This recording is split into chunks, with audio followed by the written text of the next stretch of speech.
Welcome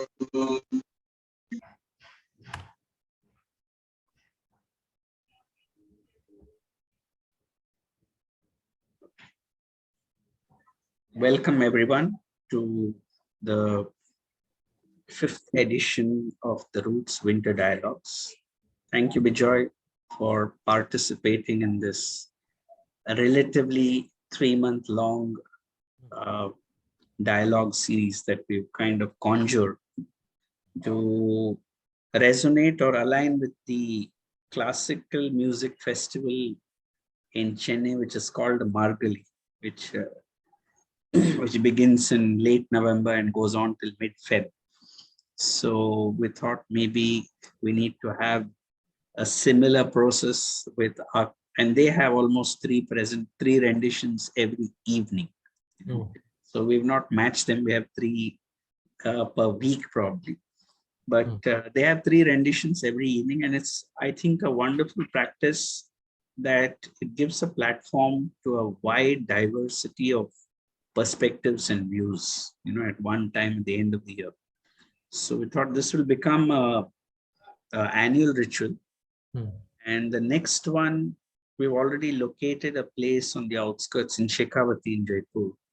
So where we would actually meet and hold this kind of a dialogue. So all that has been already. So the next one, post-pandemic, or if the pandemic is behind us, this is what we planned. So thank you, Bijoy, for joining us today. This dialogue series has its foundations, frankly, on the generosity of architects from around the world. Peter Rich has joined us. He's spent considerable time in dialogue on his book, and that would get converted into a certain video also. We are creating a video series of that. Jeremy Smith from New Zealand, Ranjit Skote. We have Riaz tomorrow, Professor Chaya. Professor Doshi would be in conversation with Vijay Ramchandran soon, maybe sometime in January. Sameep Padora, Anthony Vidla, and Kenneth Frampton has consented. It would be probably sometime end of January. Architects from Oroville, like Mona Doctor, several others, and some amazing architects from Iran and Ukraine, not been heard of, but doing some wonderful work. And I'd like to acknowledge the team that is working behind Roots. So it's not maybe I mentor or I speak, but there's a team that works. There's Sindhu. I hope she has joined. Gautam, Sindhu and Gautam are doing the website and the YouTube channel, which will be uploaded soon.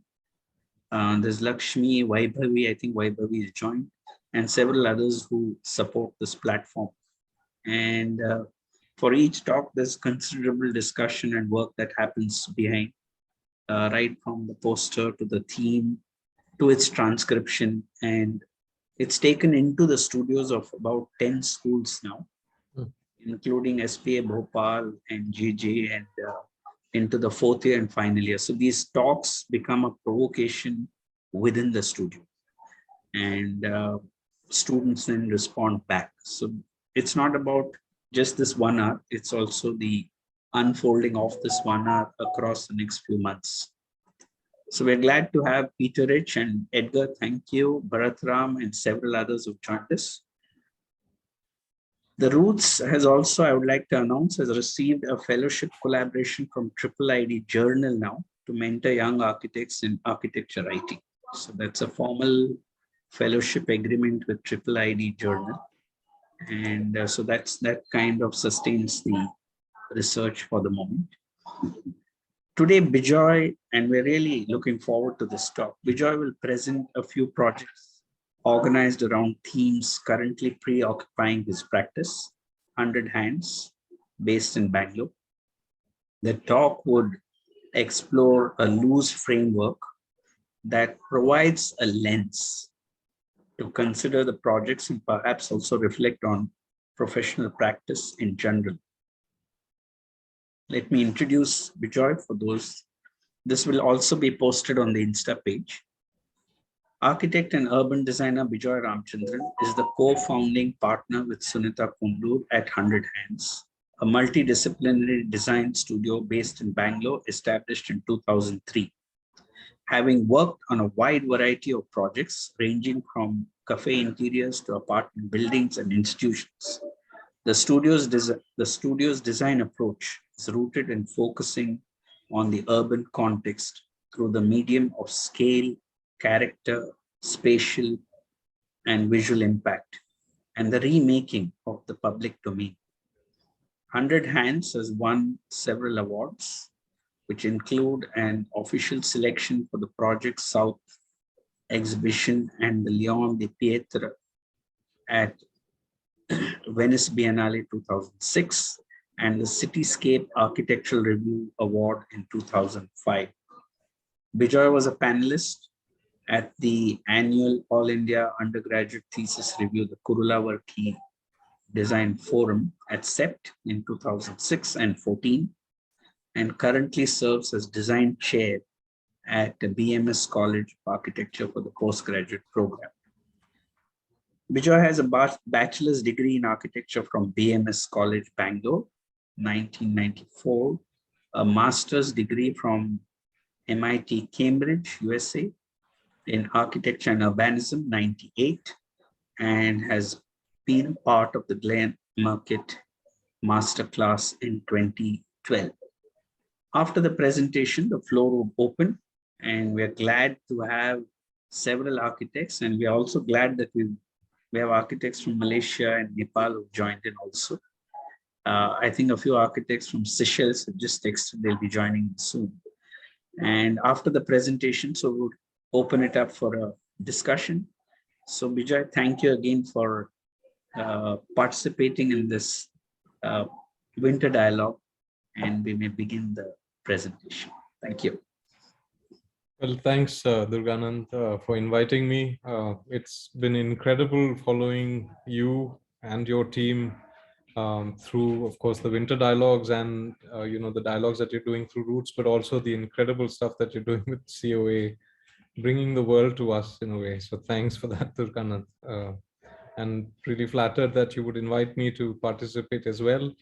And also deeply humbled by the presence of stalwarts like Peter Rich and Edgar and Bharat, of course. So I hope everything goes okay and it's not a terrible waste of your time. So thanks, Durganand, for having me again. You'll have to just allow me to, hold on 1 second, sorry. Yeah. So like Durganand mentioned, I thought I'll keep it very brief today and talk about 3 recent projects. And these are structured around 3 themes, and then there's a 4th theme that is kind of a general thing for, general preoccupation with the practice. So the 3 projects that I'll show you are a small retail building in Whitefield in Bangalore. All 3 projects are in Bangalore, a small school that we've done in Bangalore, and Bangalore International Center, which is a cultural, a public building in the city. So to start with, to Go Native. Go Native is, a small retail building, and really for me the kind of idea that is central to this project is this notion of context, and it's nice to invoke Heidegger when we think about context, because there's this wonderful essay, The Origin of the Work of Art, and for me really what the essay provokes is this notion that architecture could, or at least one strives as an architect, of course, to respond to the context, but also to make the context manifest, to give, as Heidegger says, that the building holds its ground against the storm raging above it, and so first makes the storm manifest. The luster and gleam of stone through itself, apparently glowing only by the grace of the sun, yet first brings to light the light of the day, the breadth of the sky, the darkness of the night. And I think that's a wonderful, wonderful way to think about it, that somehow through the work that we do, we bring to bear notions of the context that may lie hidden. And these may be things to do with equity or with access or with the particular materials that are available, banal things like that, or profound and deeply important things that have to do with society. So context both our work as a response to the past, but also as making a new sort of presence of that pastness. So context is also like these two paintings by Patwardhan, Sudhir Patwardhan, the great Mumbai-based artist, who's also a radiologist, and his incisive canvases sort of pointing to certain social conditions. So first, of course, on the left-hand side is the Irani Cafe, where the owner of the Irani Cafe has turned into marble himself, really off the context, hewn out of the same stone. But the timing of this painting is really crucial. It's just after the emergency. And so in the mirrors of his Irani Cafe are the bustling crowds, the bustling city, which now is absent in his cafe. So sort of wistfully thinking of another time when maybe people will come back. Kind of a comment of our particular predicament these past 2 years. The Irani Cafe waits for us. And the second one, the city, this is really about the trajectories that we make for ourselves in the city made up of these various, vectors, if you will. The guy in the bus staring back at us, the man in the white shirt, the person lost in his thoughts, sipping the tea, the two people sitting on the mezzanine, each of us in the city making our own way through that city, following our own ambitions, our own prejudices, our own predicaments, and making our way through it. And so context is all of this.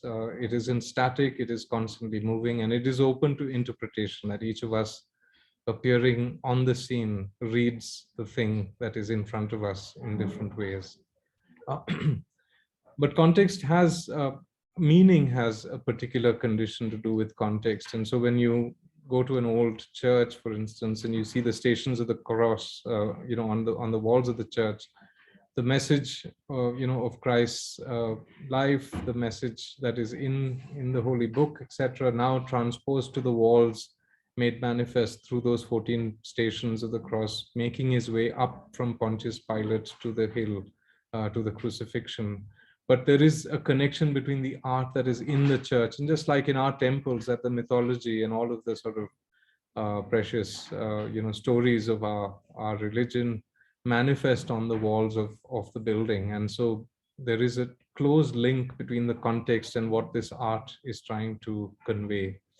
When the Medicis took the art out of the church and brought it to the palace, that in that transposition, in that transfer from the church to the palace, that something was lost, that the meaning somehow became less about what the paintings depicted in literal fashion and became more about technique. And that, I think, is a central condition of our predicament today, that somehow all we talk about in architecture is technique, that we are so obsessed with structure, with materiality, etc., that we've forgotten to ask the questions about the deeper meanings of what we do. And I think this is a simple way to think about that, in that by dislocating, sometimes we lose focus on what the art actually is trying to convey.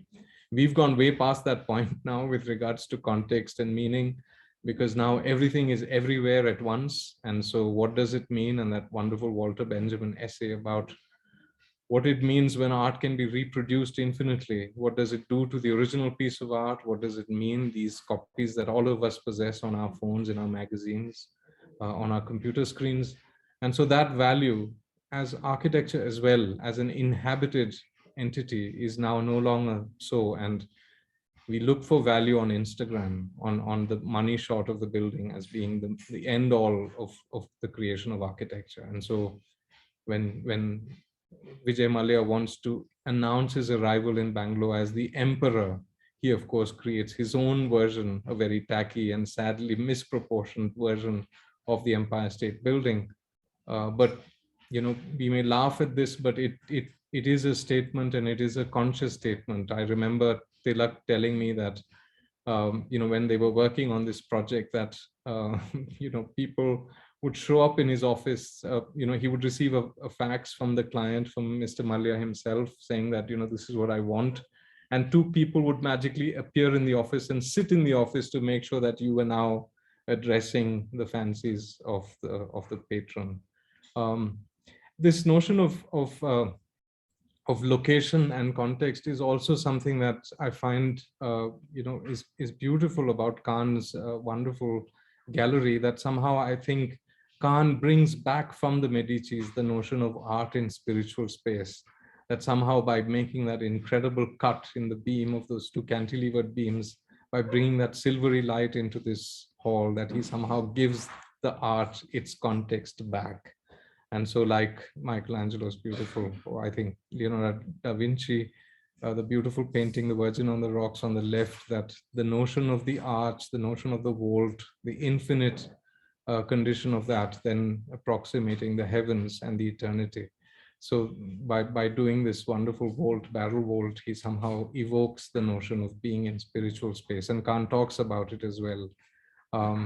Context is also a matter of the nature of the thing. So this is a site where Alvaro Siza, at the age of 34, did a small tea house, and sitting right next to the site where his tea house is located is a church. The church does very, very sort of conscious things with that context. It flattens out the terrain by making a platform for the church. It orients its face away from what is the incredible view out onto the ocean. It is a building that has no windows at all, and with a roof. And so by looking at that, that really the building says that it isn't, the outside world isn't where the truth lies, and that one has to enter the church and be part of a service to then know what the truth is. And in the secular building that Caesar does, he inverts every single thing that the church does. And both of them, of course, are consciously approaching the context in a way that then is in tune with the belief systems that then structure them. So the cafe is a secular place of congregation. It uses the terrain to locate itself on the land. And it is a building that is oriented towards the ocean, with big windows that then face the ocean, and a wonderful set of rooms that then partake of this incredible view. This is another building that brings to light the particular location in which it is found. This is Scarpa's Quirini Stampaglia, the wonderful museum that he renovated out of an old Venetian mansion.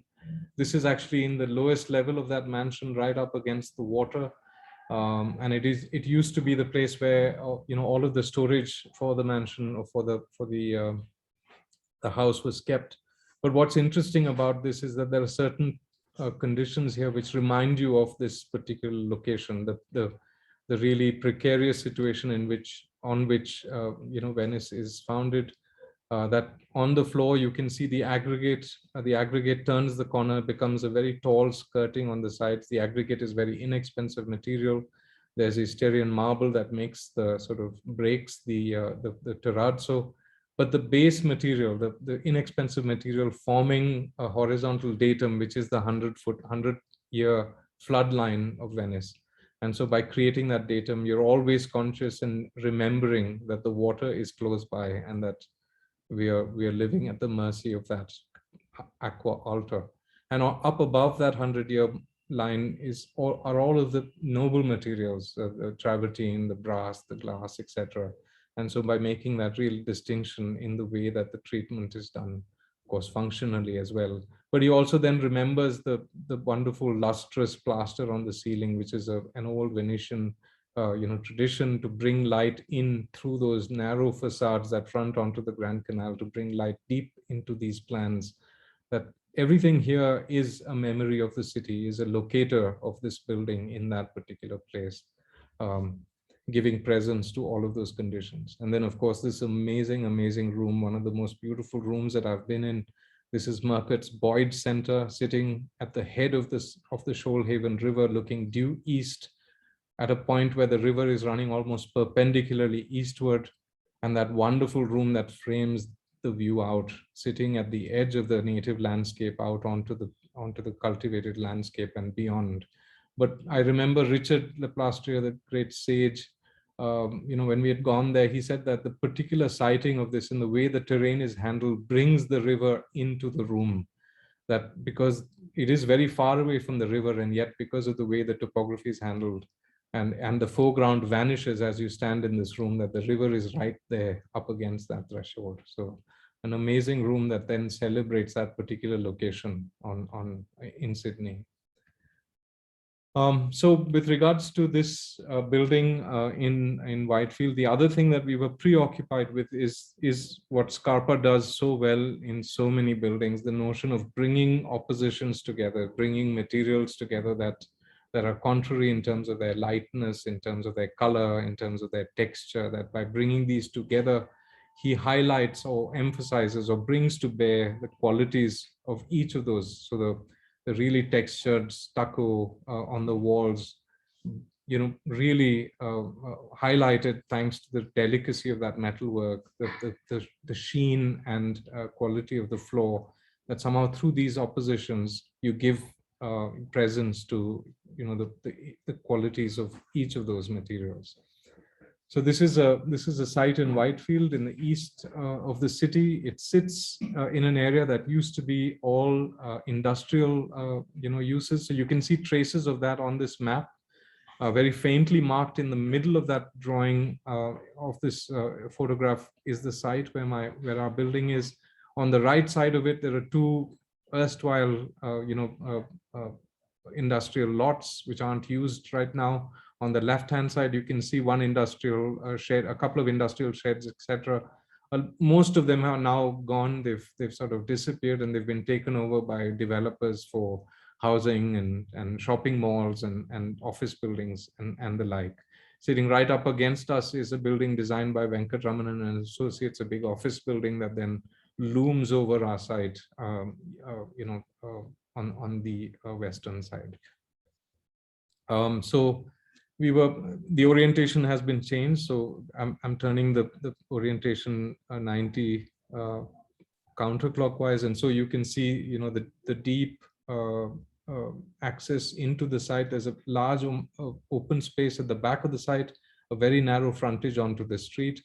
And so really we were wondering what that means and what the trace of that old factory could be, that there probably was a very linear sort of manufacturing facility here that maybe we could evoke in the new building that we were doing. And so a structure, some sort of a kind of cadence for structure, so that it registers the presence of what was here before. And this idea of a secret garden, that you came through this narrow frontage, you walked through a very, very narrow building, and then lo and behold, at the end of it was this large secret garden at the back of the building, which was completely sequestered and a refuge in the city, if you will, at the back of the building. And so all of these drawings are about that kind of idea of structure and the notion of that space at the back, which was a found landscape with the water management and with trees, etc., etc.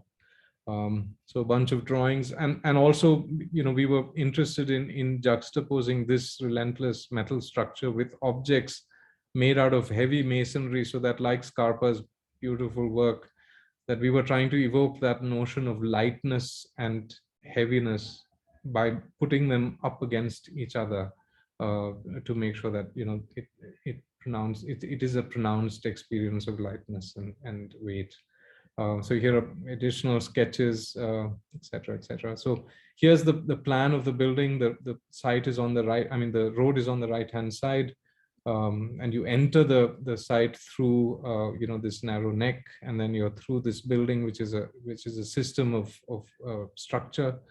And in that relentless sort of structural environment are these exceptions. The existing wall of the old factory shed is retained, so you pass through that. That's the portal into this into the retail space.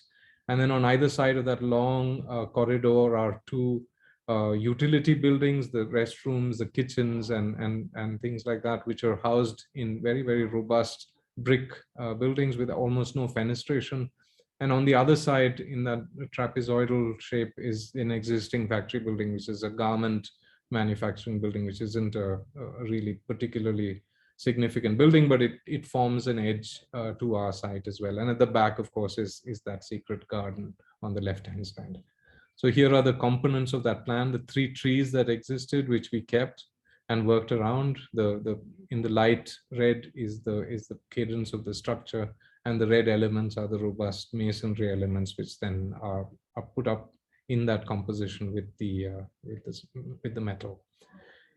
Now, the metal building, of course, this is just to show you that it was incredibly beautifully detailed by our engineer Manjunath. It's a building that has got great refinement in terms of its delicacy of structure, and it's all because of his particular genius. And so that then gets even more highlighted when put up against this brick environment. So. We had two wonderful architects working on this project, Divyang Sharma and Anna Rose. This is one of Divyang's drawings, which tell you about how that space may be inhabited. It is a retail space that sells all kinds of artifacts for the house. It has clothes, but it is really set up, and it is like that now. It feels like you're entering a really well appointed house, really a house full of beautiful things. Opening out into gardens and onto water. This is the stair tower at the end. We really struggled for a very long time with the facade of the building, trying all kinds of things, including a suggestion from our client to fix a very old door from Jaipur onto the facade as serving the entrance into this building. And we struggled away with that for a long time. This was one unfortunate segue into many other into an area which we didn't. But then at the end of it, we kind of latched onto this notion that we would like to, like we were doing inside the building, that we would attach onto the metal structure a brick facade, and then that would be a wonderful thing to do, that you would see then revealed behind the brick facade the steel of the retail building, all the while forgetting that we had a wonderful wall already existing in the front, which was always earmarked to be demolished. And right at the end of this long and arduous design process, we then decided to just leave the front as it is. So the front of it is just, it's just the old gable end of the factory building. So we didn't have to really look very far. And then that serves as the portal that you cross and go into what is a very refined metal structure at the back. So this is that dialogue between what exists. So we didn't really touch anything. It's the wall exactly as it is. We've been trying to use some sort of a sealant on the brick, but the brick's been here for a very, very long time. And we've delicately attached metal to it to get rain protection, etc. But there's this wonderful interstitial space between the old wall and this new building, which is used for dining and for congregation. Here's another view of it. And then as you get through the building, walking through that metal, you see the brick enclosures of the kitchen on the left and the restrooms on the right, very, very, and separated just so that the metal then is relentless, is continuous, doesn't have any stops, and the building sort of are besides them. And this idea of tolerance, just how much is enough, so that you get the light, you get the break, and then you celebrate these two entities in themselves. And the light then comes through in very particular ways when things are just far enough away from each other. So this is the brick. So this is Divyang was telling me that this brick wall that is on the left hand side, one course around that wall took 1 day. So it's like, every day it's like, one guy with his helper making one course of brickwork and going through that whole wall to do it. This is the restrooms on the right with the steel structure in front of it, the landscape and the water body. These are all existing trees that we saved, and so it's a really wonderful, benign environment. And in Bangalore, this is all you need, some shade, and you're comfortable through the year. And you're always seeing them in dialogue, the metal structure and the brick, that they're always seen through frames, etc. And this is at the end, standing in the secret garden. As you can see, it's still work in progress. We still haven't finished it, but the lantern of the stair, the service stair, and this metal structure slipping past. So there's a little bit of a flourish on that end, and we light it up in the evening, and it's a beacon at the end of that, at the head of that garden at the back. Here's some more images, the brick enclosure for the metal stair, and some details. I mean, all of this, of course, thanks to Manju and Divyang sitting in Manju's office famously and drawing up all the details as Manju dictated it out to him. And the inside, we worked with a very young architect who did the interiors. Her company is called Vyam, and yeah, she's based out of Bangalore. She's Harvard educated, very, very careful eye. And the lights are from Purple Turtles, so they're designed by them. So that's the first project. The second one is Ira. It's a school that we did with the same client as the retail building, but the daughter did the retail building. This is for the mother, Amita Prashant, a wonderful client. We had an amazing young architect work on this with us, a guy called Orko Banerjee, who now works at Brio. But he did everything here. I mean, he was just the most amazing collaborator. He magically landed here on the day we got the commission and then left after it was done. So it was just like he came just to do this. And for me, the building really is about meaning. And this is a wonderful essay by Nelson Goodman about meaning and how buildings convey meaning, how buildings mean.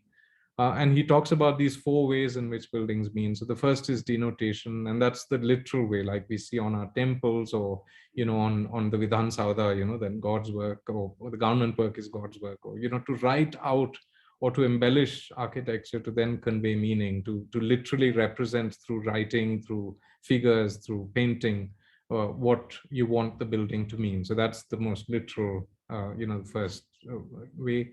The next is exemplification, and that's really in terms of how the building is located, where it is sited. In a way, it reminds me of that wonderful room that Murcutt did at the head of the Shoalhaven River, that really the siting of the building, the articulation of the building to then celebrate that particular siting. So using the Lincoln Memorial to illustrate these 4 ways in which building mean. The second image on the bottom shows you that the Lincoln Memorial, through its very, very simple architectural organization, by making that deep cavern where the Lincoln statue sits, that darkness in the elevation catches the center of that axis from the Capitol. It marks the center of the water body that fronts onto it. Everything about that facade is about it exemplifying its particular location and its importance along that axis. And so there are many ways in which buildings organize themselves in terms of facades and plans to then highlight, like the beacon of that staircase at the end of the secret garden, that we are always constantly thinking about these moments in the building that then make special conditions and then are meaningful in that way.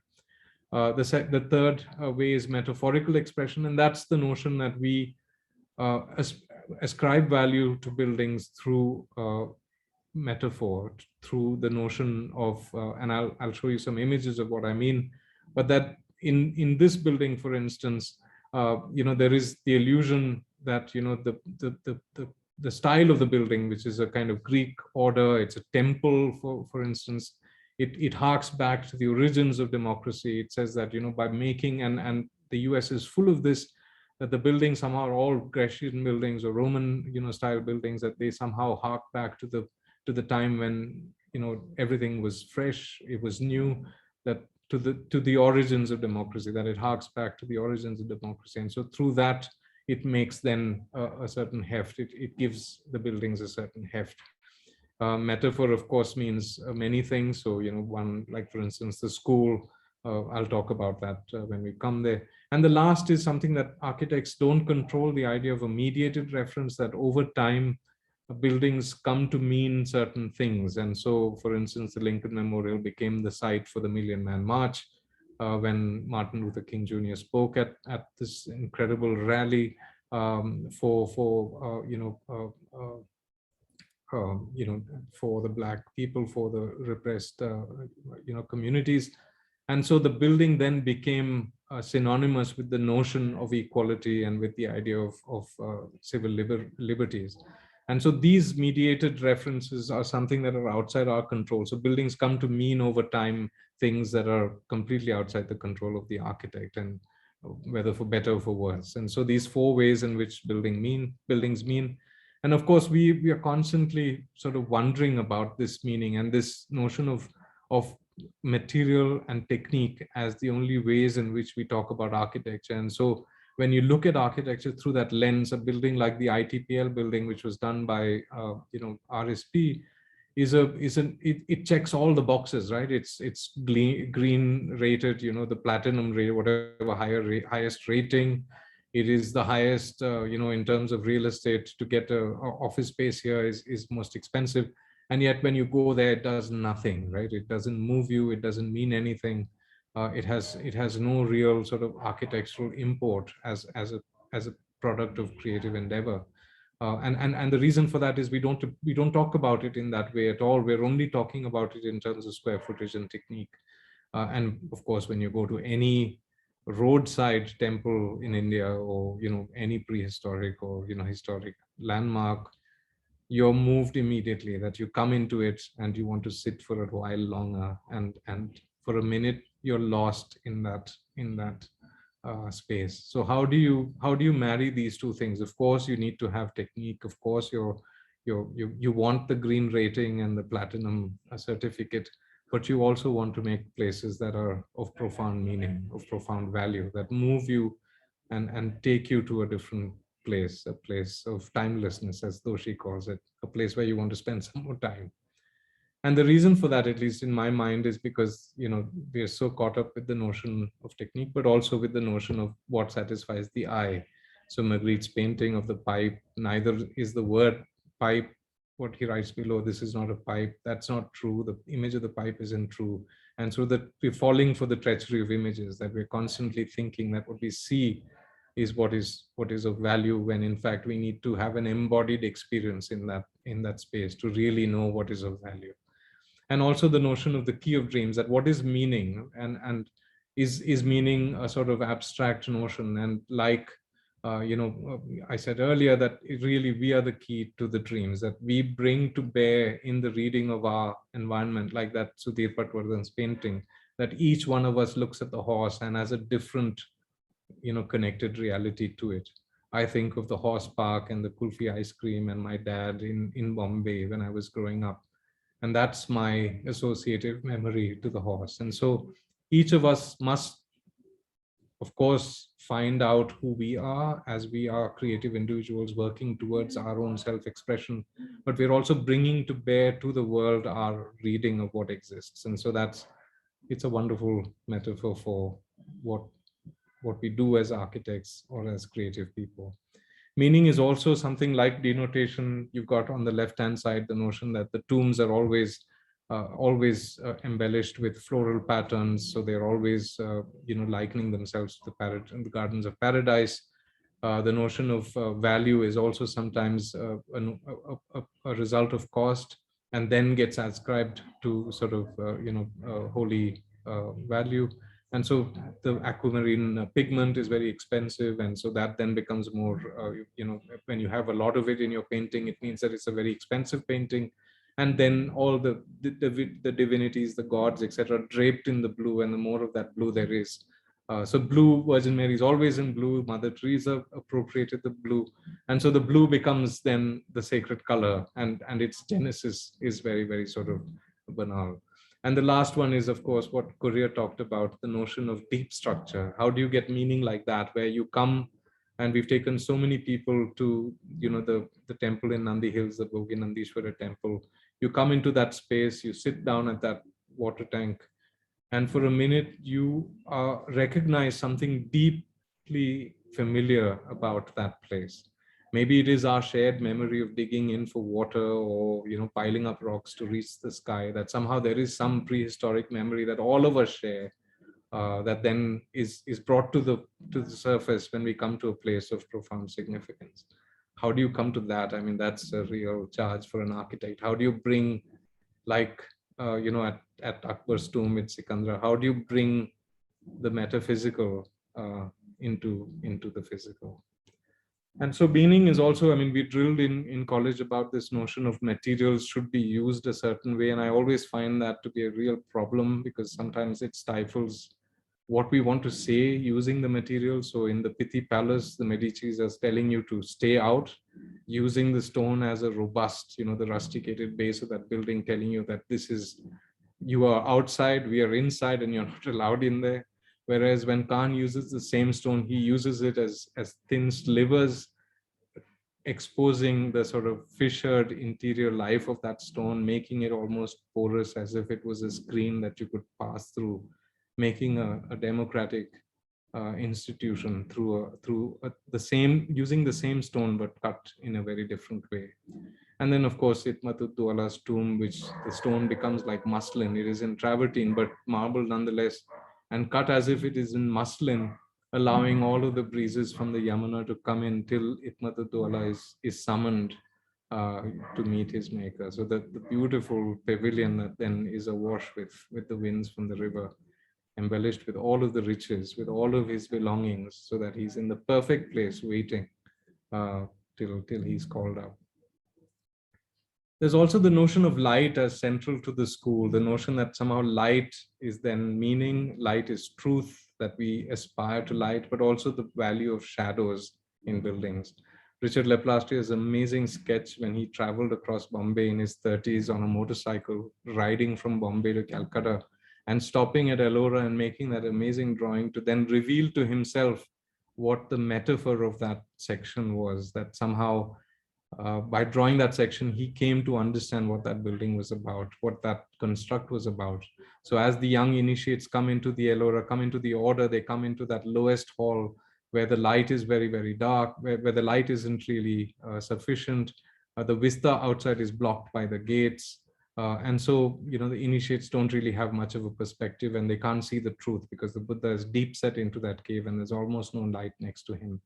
And as the initiates grow in the monk's order and become senior monks, they come up to the topmost level of that cave structure. Now there's light on the Buddha and the perspective is unhindered out onto the horizon. And that's a beautiful metaphor for the way in which, the education of the monk then releases him from the baggage of the darkness that is down below. But then this trip to Sikandra to see Akbar also says that in the darkness, somehow maybe other truths are revealed, that in coming into that chamber where Akbar is buried, that you then somehow are in communion with Akbar in another plane. I've taken my kids there, and the moment they come through that doorway, it's silence. And for a minute, you feel like as if you've crossed over a threshold to a place where all of your manifest senses, the sense of sight and sound and all of that has somehow disappeared, and you're now only able to sense the higher senses, the senses of balance and ego and the presence of Akbar himself sitting there waiting for you. And it's great because Sikandra is not visited much. There's almost nobody there whenever you go. So it's a trip that I'd really recommend to make, because it is for a minute telling you that architecture can, through very, very simple architectural strategies, create this place of profound, sensation, that you come through those doors and you're for a minute completely transferred to some other location. And so darkness is also valuable in that it gives you that notion that maybe, there's something a little bit deeper that one has to look for. And then, of course, with the school, the metaphor, the usual metaphor, of course, is of the very learned man sitting under the shade of the tree, exchanging his realizations with his pupils. This wonderful miniature with Akbar and Tansen and Swami Haridas sitting under that tree. And Khan's wonderful, transfer of the same message, where he says that, a school is a man sitting under the tree, exchanging his realizations with others. Not knowing that he's the teacher and them not knowing that they're the students. It's like sitting at the canteen where it's really comfortable. You're away from the gaze of your teachers and exchanging, what you saw and what you learned. So the school really to make a place like that, a place which then is comfortable and allows you that kind of access. So this is the site on the side of the Nice Road. It can be seen from the highway. It sits on a site. It is north-south, the building. It's a very linear building that then looks out onto the playfields on the north. So that's the site in the middle of the image. I'm just going to read this. This is something that I wrote for Nisha's exhibition in London. So it says, air thick with sharp light and cloaked in deep shadow, air pulsating with voices and pregnant in silence, air hot and damp, cool and light, filled with the perfume of freshly tilled earth. This air now ours, filling our senses and calling out to us to remember again our childhood. Carved out of this block of concrete and compressed earth, a space of prospect and refuge, of pause and passage, of chance encounters, and that ideal of Kant's institutions, a place for the exchange of realizations. This street made of earth and filled with air, robust and yet fluid, ordered and yet diffuse, for one child and a community. This street is the heart of Ira, common ground and free space. So this is the first sketch that we made for the school. It's the same orientation as the Google image.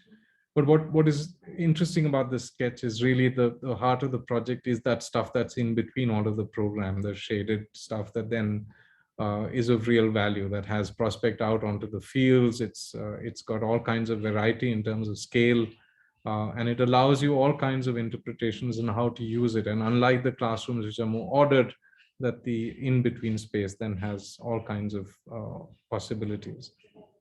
Here are some sketches of that school, the main entrance, the quality of that double height volume that you enter into to come into the school, the place of the staircase I mean, of course, thinking of Hermann Hertzberger, the notion of the staircase as the central, component of schools where one meets everybody else, but also where one pauses and takes a break and shoots the air with one's friends.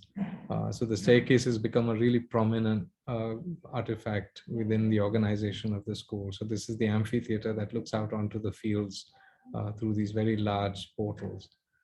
So there's the basement level. The building is organized in a very simple grid. What's interesting is that, the front of the building on the right-hand side where you enter, so the big portal, the sketch that you saw is on the right-hand side at the bottom. You come in from the road there, and there is this green sort of swath that separates out the sacred world of the school from the profane world of that entrance where the parents wait, etc.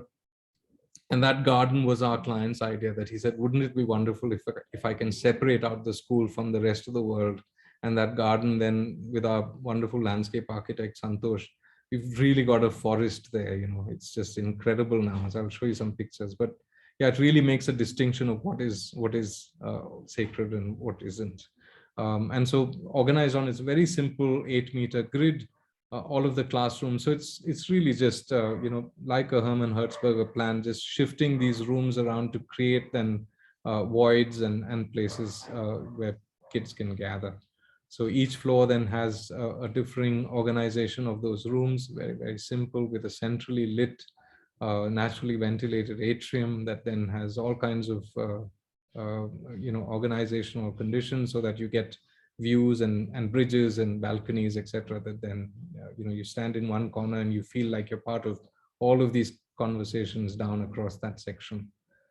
So that's that section that you look down through varying levels of terraces that then look down into that main, performance space right at the bottom of the amphitheater. We worked with Krishna Hegde, the wonderful structural engineer. So really the building is also a memory of all of those buildings we love so dearly, like IIM Bangalore, or these buildings that are organized on a very systematic structural system. And then the real game is then to break that, or to sort of make the building in a way that then reveals a different kind of order within that system that you've made with the structural engineer. Really wonderful times with Mr. Hegde talking about Mahinda Raj and all of the great buildings. So here's a series of sections to that building. So the building from the outside is a really simple block of a building with a framed structure and infill brickwork. But as you come into the building, the section of the building is constantly changing. So this is that double height on the left-hand side, the main entry into the school through the front door. This is the garden, cut through the garden with the landscape and the pergolas above. But you can also see the bridges that cross over the garden to then connect this part of the building on the upper floors. And this is a section that shows the main atrium, with all of the light and the skylight above. So all of that heat is, heat from the skylight is the air is getting heated up because of the skylight. It rushes out through the terrace on the northern side. And so there's constantly this kind of wonderful draft of air that is filling in that atrium because of the way in which that section has been organized to pull air in through and out from those big openings on the top. So here's the building from the nice road. It's a very, very simple, straightforward 8-meter grid building with that break in the middle where the garden is. There's the garden. You can see the main entrance, which is the double height, and the egress stair on the right, which is a feature stair. But that's the garden now. I mean, it's just completely filled up with planting and trees. So on the right-hand side is actually the north face of the building. On the left-hand side is the south face of the building. So this is the entry. That is the face onto the main playgrounds. The graphic on the soffit of that slab is done by Harshvardhan, who's an artist from Pune, drawing it like Michelangelo with scaffolding, lying down on his back to make it with a couple of assistants. But there's the building with the gardens and this amazing cantilever that Mr. Hegde designed. That's not real grass, that's AstroTurf, which our client during COVID times has surreptitiously put in there. So we have to figure out how to deal with that. But you can see that all of it is oriented out to the fields, which are on the right-hand side. So you can get vantage from many locations in the building to look out onto the big game that someday will happen here. This is much before the planting had taken over, but you can see the structure of the building. It's a very, very simple organization of, but also a game of proportion so that you just get the right scale of, opening to all of Orko's handiwork. I mean, wonderful young architect from JJ. And this is the entry. So you come in. This is the atrium with the skylight and all of our staff from the office posing very cleverly. The classrooms themselves with very tall ceilings, etc. So they have the main classroom up above, and the lower level is called an environment. It's a Montessori. And so very large areas for play and lots of storage for artifacts and for utensils and stuff like that. But what's really interesting for me is the stuff that's inside the school, the in-between spaces of this school, which is constantly, it's always lit up and very, very articulated. And so Surabhi's beautiful drawings of that interior space filled with the light, and it's very much like that. And so these are a set of drawings that I did during the COVID, during the pandemic lockdowns. And I always imagined that they would someday be filled. And right now, today, I think someone went to school and they said that the kids were back there. And these are all my favorite kids, children's book authors, their illustrations sort of animating these sections. But yeah, without the kids, it's meaningless really. So, but yeah, so these are just some sketches of that interior space. So these are some photographs. But you can see the memory of all of those great buildings that Mr. Hegde has designed, but really the system of that structure harking back to another time really. But with this playfulness that then, gives you another sense of how that is organized, and that it is kind of in a way defying that rigor of the old structure. So this is Amphitheater, the main atrium, the skylight.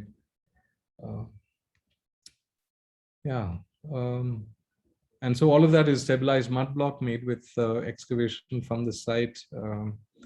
Very nice earth available here. This is the amphitheater that looks down then onto the main Rangasthala, the place where you get vantage from multiple places to then see a performance. And then those big openings on the topmost floor. So this is what I was saying, that the skylight heats up everything, and then all of that air then has ample ways to get out on the top, and then creating this wonderful draft out through the building and out. So then, and all kinds of places for congregation and the last one, this is BIC. How am I doing? Okay on time, Durganand? Is it okay? Yes. Yes. Okay. And the last one is BIC. And for this, really, the BIC is, for me, stands for the notion of collaboration, the notion of the genius, as Brian Eno called it, that really it isn't the genius who creates the great work, it is the scene. And the scene is all of us, right? Our architects in the office, the colleagues in our consultant offices, the client, of course, contractors, etc., etc. And so I'll just read out Chipperfield's a bit of Chipperfield's essay called Common Ground. It says, architecture requires collaboration. Most importantly, it is susceptible to the quality of this collaboration. It is difficult to think of another peaceful activity that draws on so many diverse contributions and expectations. It involves commercial forces and social vision. It must deal with the wishes of institutions and corporations and the needs and desires of individuals. Whether we articulate it or not, every major construction is an amazing testament to our ability to join forces and make something on the behalf of others. Good architecture doesn't happen naturally. And I love this. He says, it requires a conspiracy of circumstances and participants. While architects can provide ideas and visions, the relevance of these ideas depends on a meaningful engagement with the society they presume to serve. Now, of course, all of this sounds wonderful in hindsight. We were kicking and screaming through the 7 years that we worked on BIC. It's a very small building, but at the end of it, we see real value in that kind of intimate engagement with our client to really understand what the building is about, who it is for. Edgar can vouch for this. It's become a really important institution, not so much because of the architecture, but because of the stewardship with which it has been then taken from us and turned into something of real meaning. And that's what the Genius is, right? It depends on many people coming together to do something meaningful. And so Cyrus Kabiru, the great artist from Nairobi, who makes all of these glasses out of the detritus of industrial processes, really this is an architect, right? The architect is wearing all of these glasses so that he can see differently through the eyes of the client, through the eyes of his consultant, through the eyes of his colleagues in the office, that he's bringing, or he or she is bringing to bear all of these different points of view, assimilating them, and then making something of value.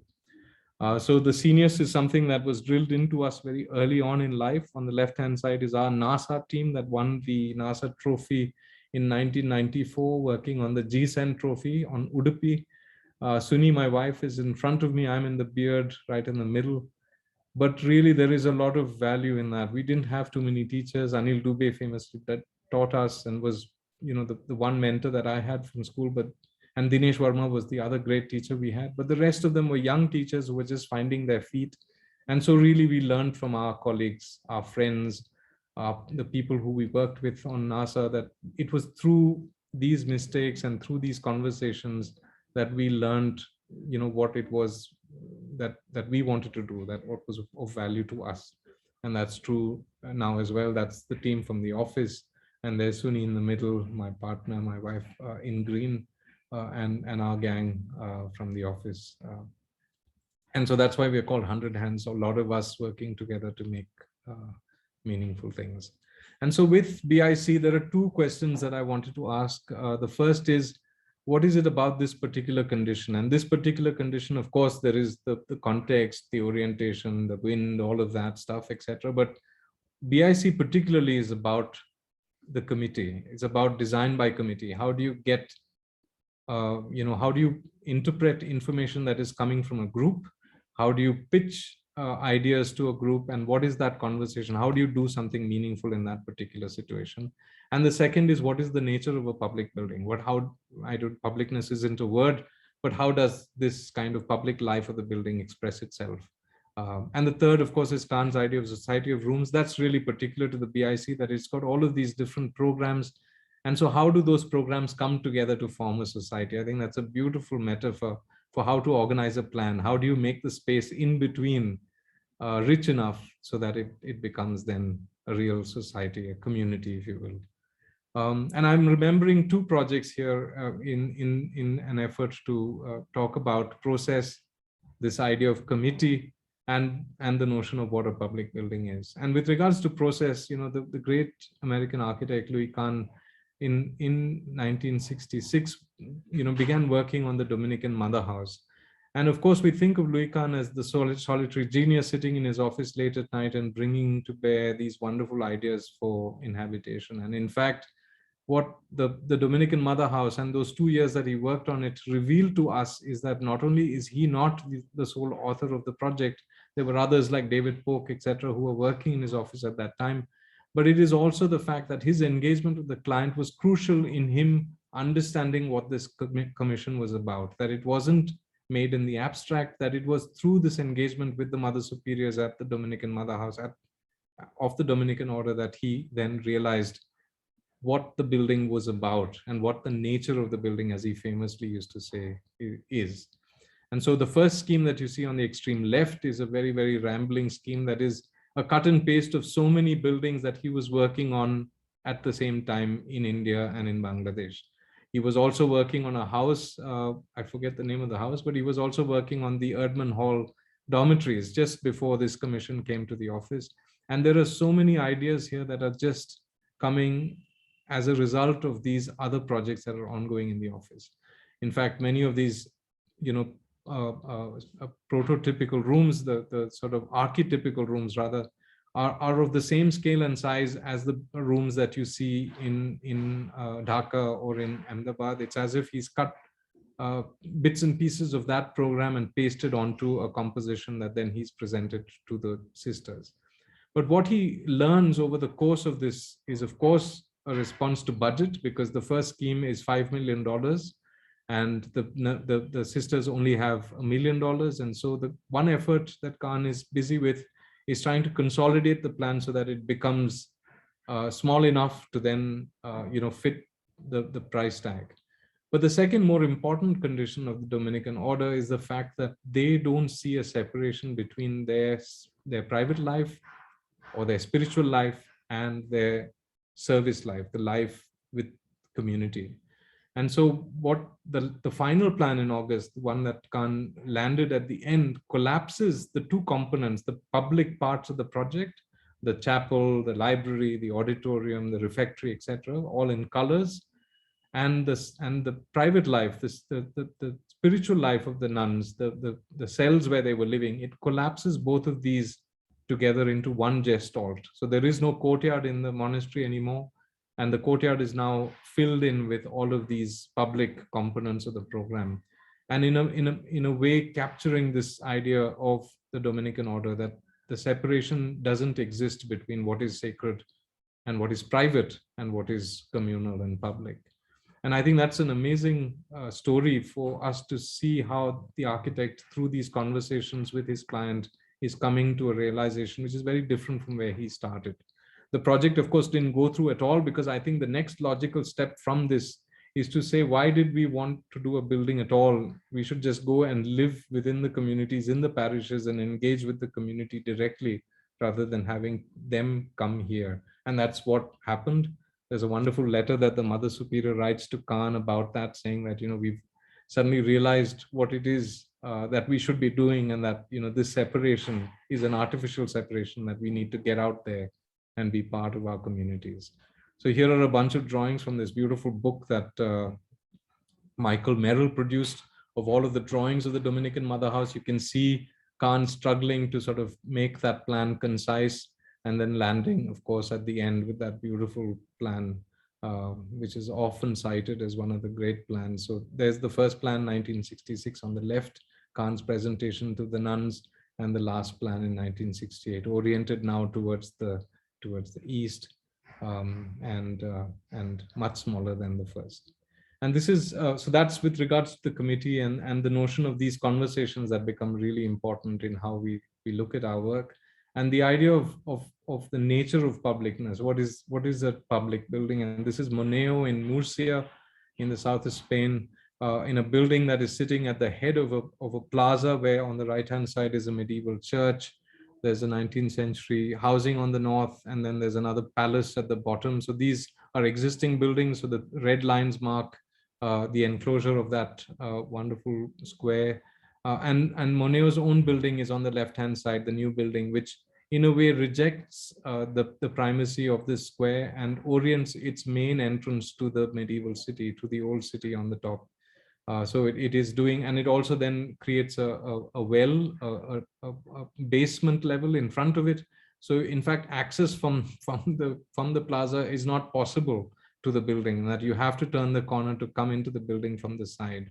So in a way, at first it makes this statement about access and where the building opens out and faces onto. But more importantly, it also talks about vantage. And so the old churches have these retables where all of the deities and the great patrons are standing looking down onto the plaza, giving you permission to use it.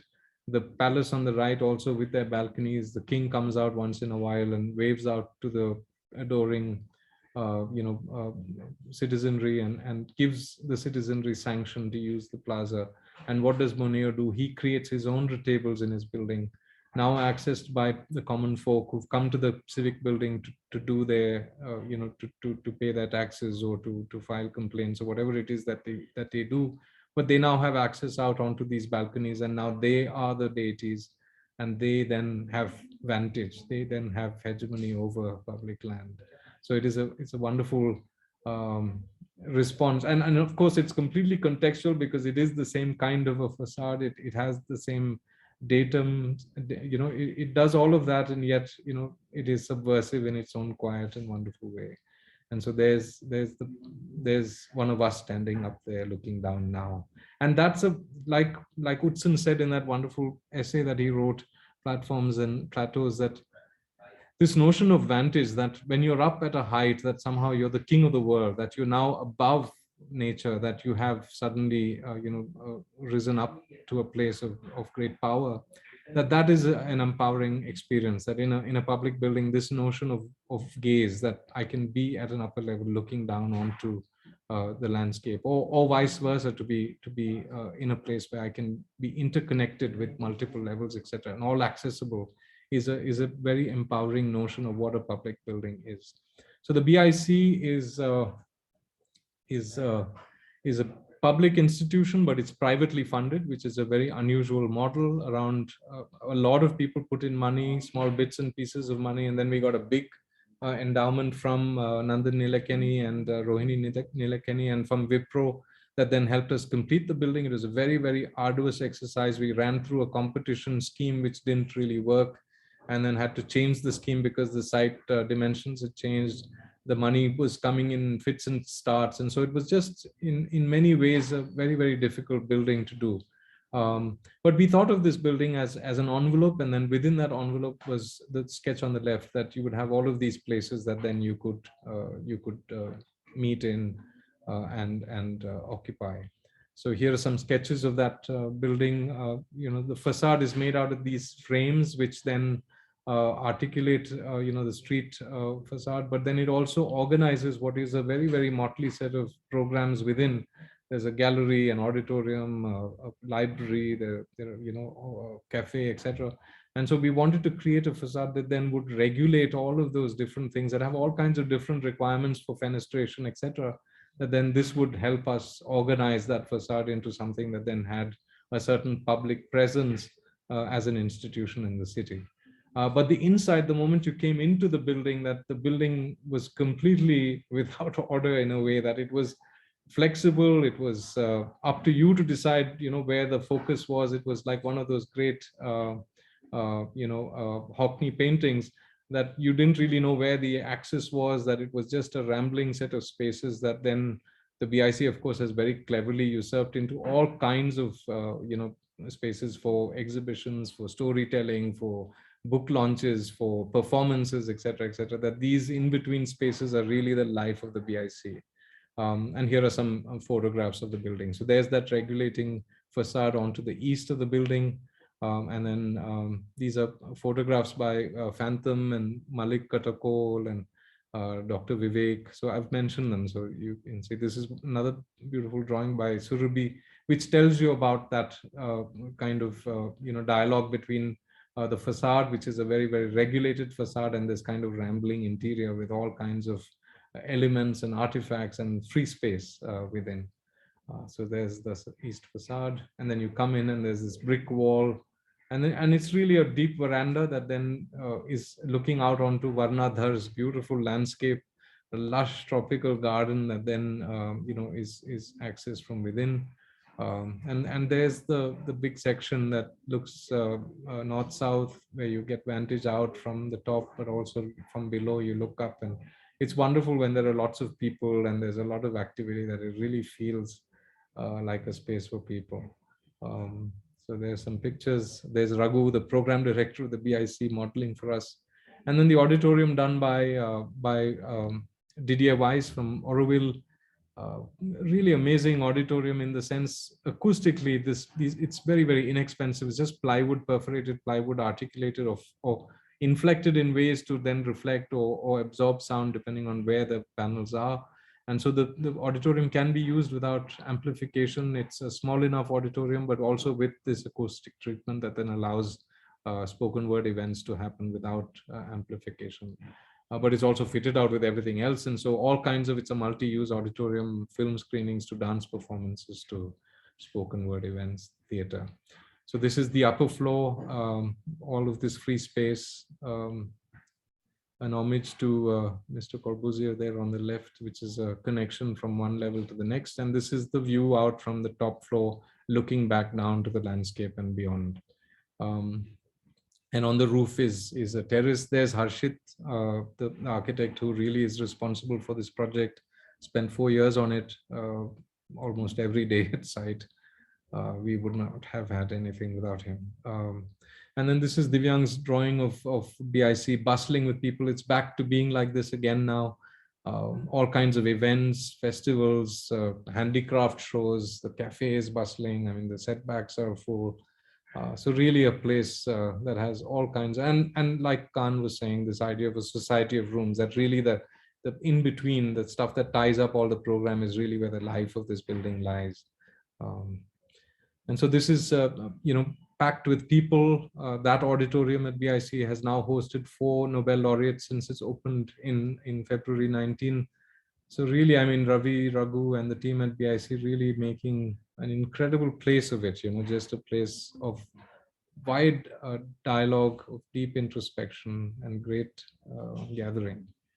And the last, so this is very, very short. I'll be done very quickly. So the historical sense, this is T.S. Eliot's notion of the historical sense, that somehow as artists, we're doing 2 things. On the one hand, we are, of course, talking about the contemporary moment. What is it to be alive today and to be working today? What are the materials? What are the expressions? And what are the predicaments that we want to express through our work? But he also says that the historical sense then also requires us to be aware of history, of what has happened before us, of Homer and all of the literature of Europe, as he says, that we have to somehow think, and of course, for us, all of our own histories and our mythologies and all of our teachers, that somehow the work of the creative person is the coming together of both of these, the understanding of history, but also an awareness of the present, of our particular condition. And so, our own work at the office, we get out there, we try to understand what is around us through drawing, through registering, what is. So these are trips that one makes to try and decipher what our history and what our contexts are made of. But we're also constantly thinking of all of our teachers. The idea of the map building, which is something that the school and another school that we've done, really we do a lot of work that then is predicated on the notion of a frame that then accommodates program. Participatory space, something that you see in IRA and in BIC, this notion of connections across section, etc. Khan's wonderful idea of form and design, that form is the abstract idea of what is the nature of things, and design is a response to circumstance. Deep structure, Korea's idea, we've already spoken about. And at the end of it is Utzon's notion of the beautiful idea, that somehow in assimilating and understanding one's context and one's particular point in time, that you may come to that beautiful idea, like his opera house as an expression of the headlands of the Sydney Harbour, that somehow it's a geological expression of the headlands with the clouds hovering over. And so a tribute to my teachers, Mr. Dubé, Fred and Julian, both teachers at MIT. Fred Cotter, of course, wrote Collage City with Colin Rowe. Julian taught theory of city form, the foundation of everything that we do now with our students. Graham Morrison, who've had the great good fortune of working on Nalanda University competition and on Alila Bangalore Hotel here in Bangalore. A great organized mind, a really a man with great clarity, amazing practitioner, and also a wonderful human being who's created a practice as a reflection of his own generosity. You know, the idea of a 400 strong practice that still continues to produce work of incredible value. How do you do that if not through a real generosity of sharing and making and enabling others to contribute? The Glenn Murcutt Masterclass tutors, Lindsay, Britt, Glenn in the middle, Richard, the great sage, and Peter Stutchbury on the right. I've had the great good fortune to go there for the masterclass, but we've also brought Richard and Peter to Bangalore twice at the IIM Bangalore campus to do workshops here, so that we can bring, as they say, mountain to Muhammad, the great teachers back, so that more people can meet and be in the presence of these incredible people. And Doshi, of course, who I worked with, had a great good fortune of working with. And I'm going to end, Durganand, if it's okay, with a 5-minute clip of the film, which I think is a nice way to close. Is that fine? Sure. So we made a film, my brother and I. So that's 2008. That's Prem on the left and me on the right. And 2019, Doshi, unravaged by time, both of us completely changed. But yeah, we both call him the master of elastic time, that somehow he's just always, present. And so 5 minutes and then I'll close. Thank you. Can you hear the audio? Are you able to hear the audio? Durganand? Yes, we are able to hear the audio. Great.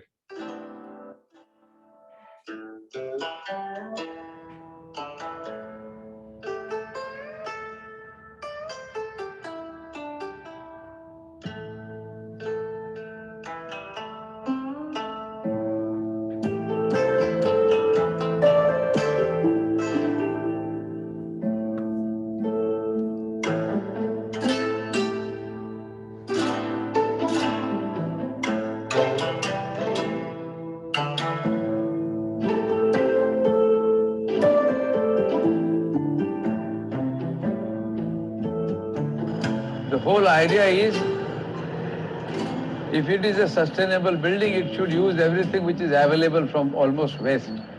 And all this is done by the local people. This is all done. I told them, just do what you like. I gave them pieces. So they wanted, this is Amitabh Bachchan for them.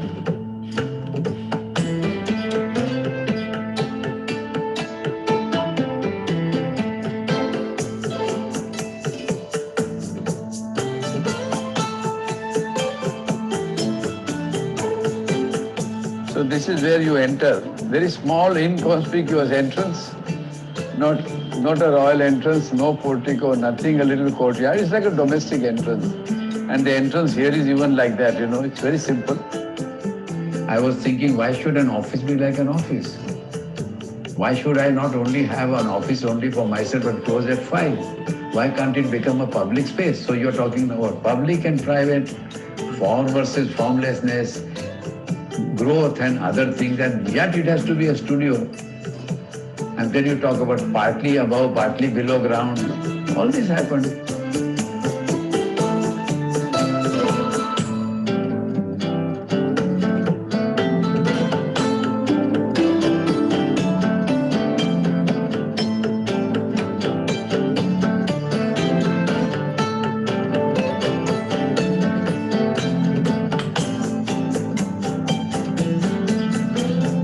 I think now you can shoot my granddaughter. Let us see my darling daughter. I made this building by chance, the extension. The building happened because I had to make this into non-agricultural land. And so I had to find something. Yeah. So the neighbor had only curved sheets. So I said, overnight, let me make the curve sheets and make a plan. So I made a plan and I made the roof and I got my stamp. But then I said, my God, how nice this is. So always there are clues. We must be aware to use them.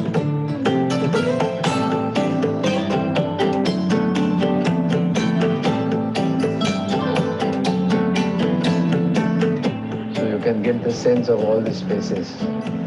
And these buildings insert into this, as if that this building is going in.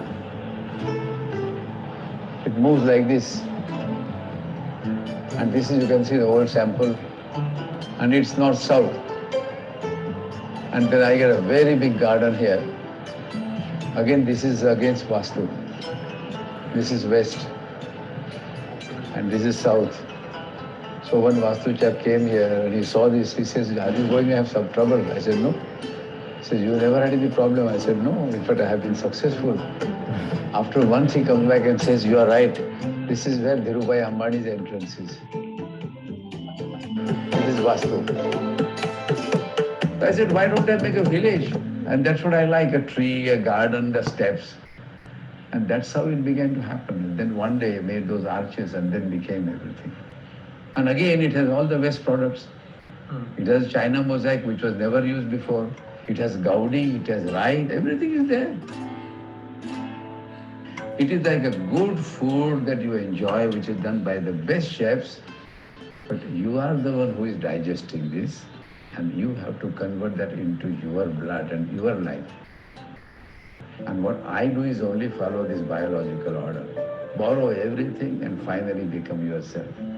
And that Gandhiji's idea that, look, open the windows, but see that your roof is not blown out. The foundations have to be strong. So you have to be deep inside an Indian who is frugal, who can invent, who can take a chance, and who can starve. There is a student here from Stuttgart, who is working here. I was talking her about Indianness, and she mentioned something very interesting. He says, Indianness is in riding in the bus or in the train. In the train, there are no windows inside. You are in a journey and the air is flowing all the time, everywhere, and you are partly inside and partly outside. I think that is India. And not only but this way, physically, philosophically also. We are very ambiguous, more or less. I may come, I may not come.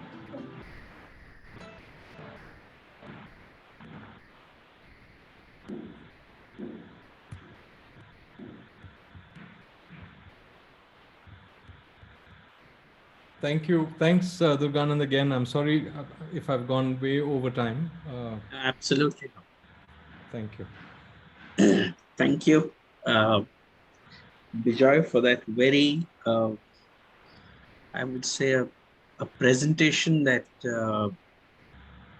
makes one think and in a certain way resonates with a few of the other presentations that had happened, and yet is very different also. So I think if we can begin, I think I'll begin with a few provocations and then the others can respond, because often I think they take time to ask the questions. If there's someone who would wish to raise some thoughts or questions, you can put it in the chat and then unmute and come into the talk. Yeah, I'm just changing the settings so you can unmute and come into the talk. So Vijay, what is fascinating or particularly significant about this conversation?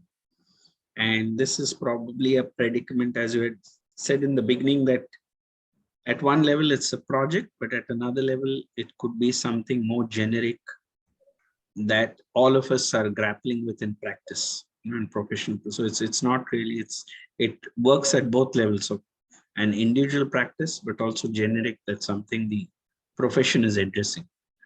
And one idea that has come in your presentation explicitly and latently is the fact that there are there are qualitative aspects to how we inhabit the planet. These not necessarily can be quantified in measurable terms like FSI or and a lot of our inhabitation or engagement with public space, or the notion of the urban void, if one may call it, is a resonance of that kind of an existence. You cannot really pin it. You have a sense of belonging in a city, or one has a sense of being there, or a celebration of a certain kind. And I think Doshi's culminating 5 minutes that you reveals that in a certain way also, but in a very different way. I think there are these, and it's the diversity also that needs to be celebrated. I don't think we need to have alignment on everything. So how would you, if you were to kind of elaborate on that, how would you? Dragon fruit to खायो होला नि बिहान आस्ताले नि खायो हैन नआएर मलाई कस्तो यहाँ चिलाएर I think this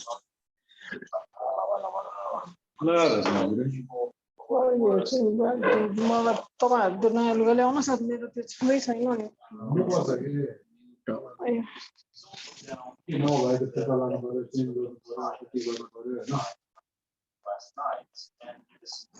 not able to eat.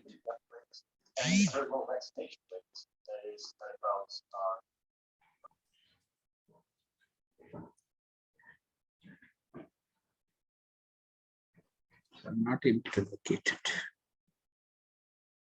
Yes. Good. Yeah.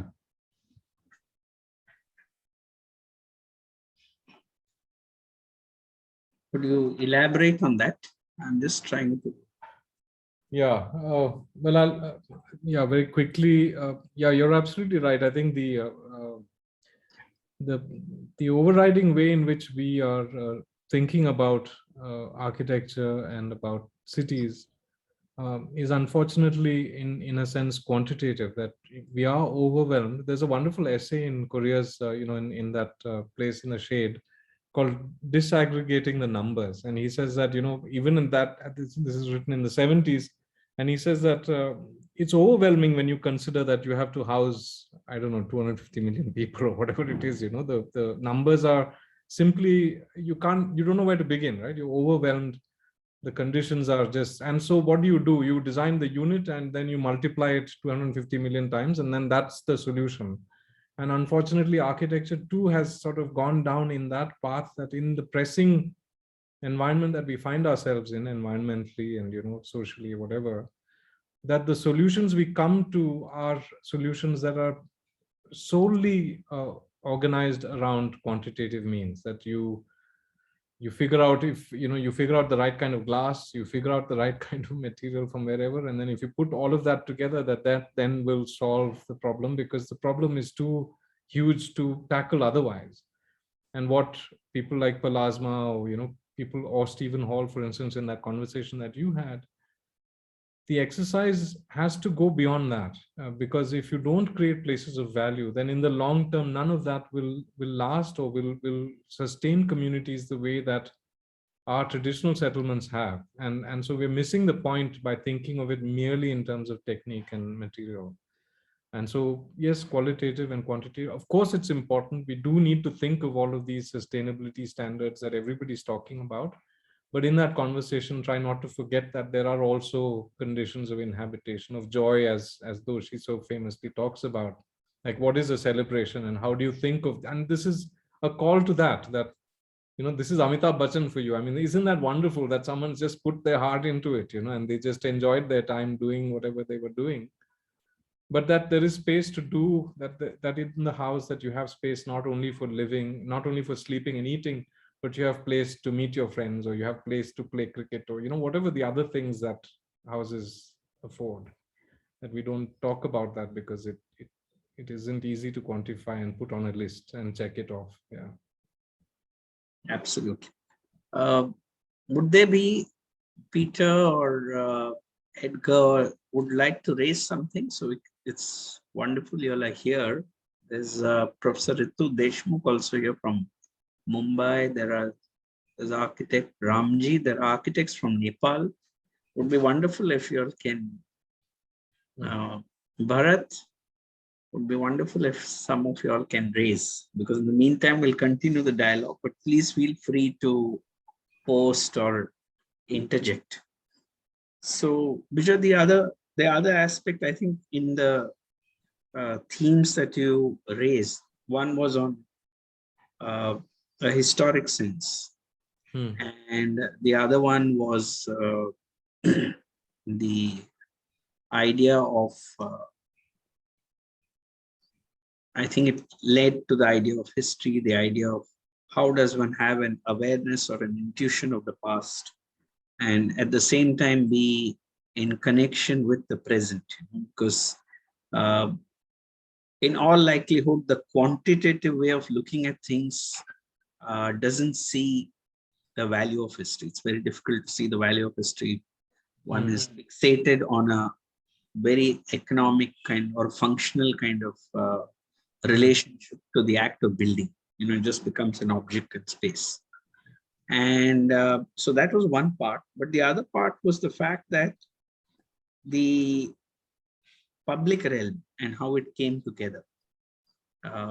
In fact, it brings me back to a memory where Professor Raje, at a time, I had the opportunity of teaching with him for several years and was discussing the evolution of the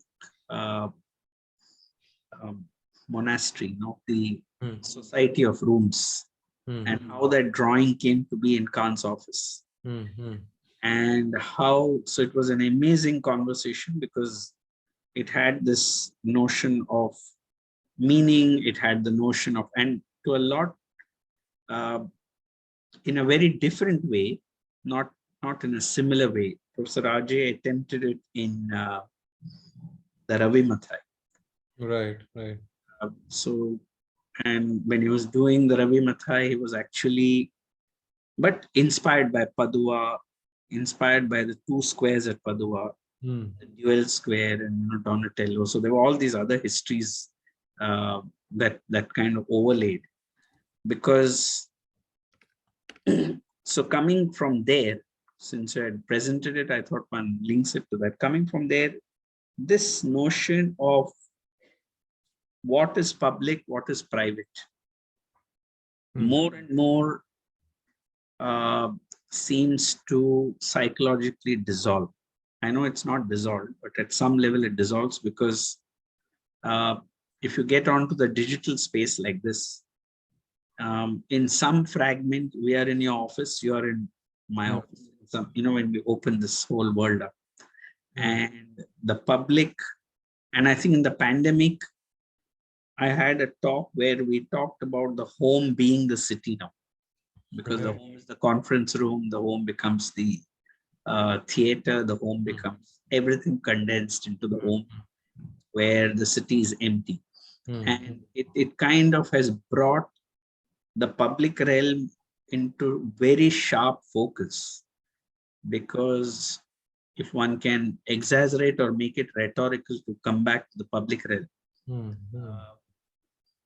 if let's say pre-pandemic, and many of my students are here, pre-pandemic, one were to ask, what would you do on a Saturday or Sunday? No one would be home.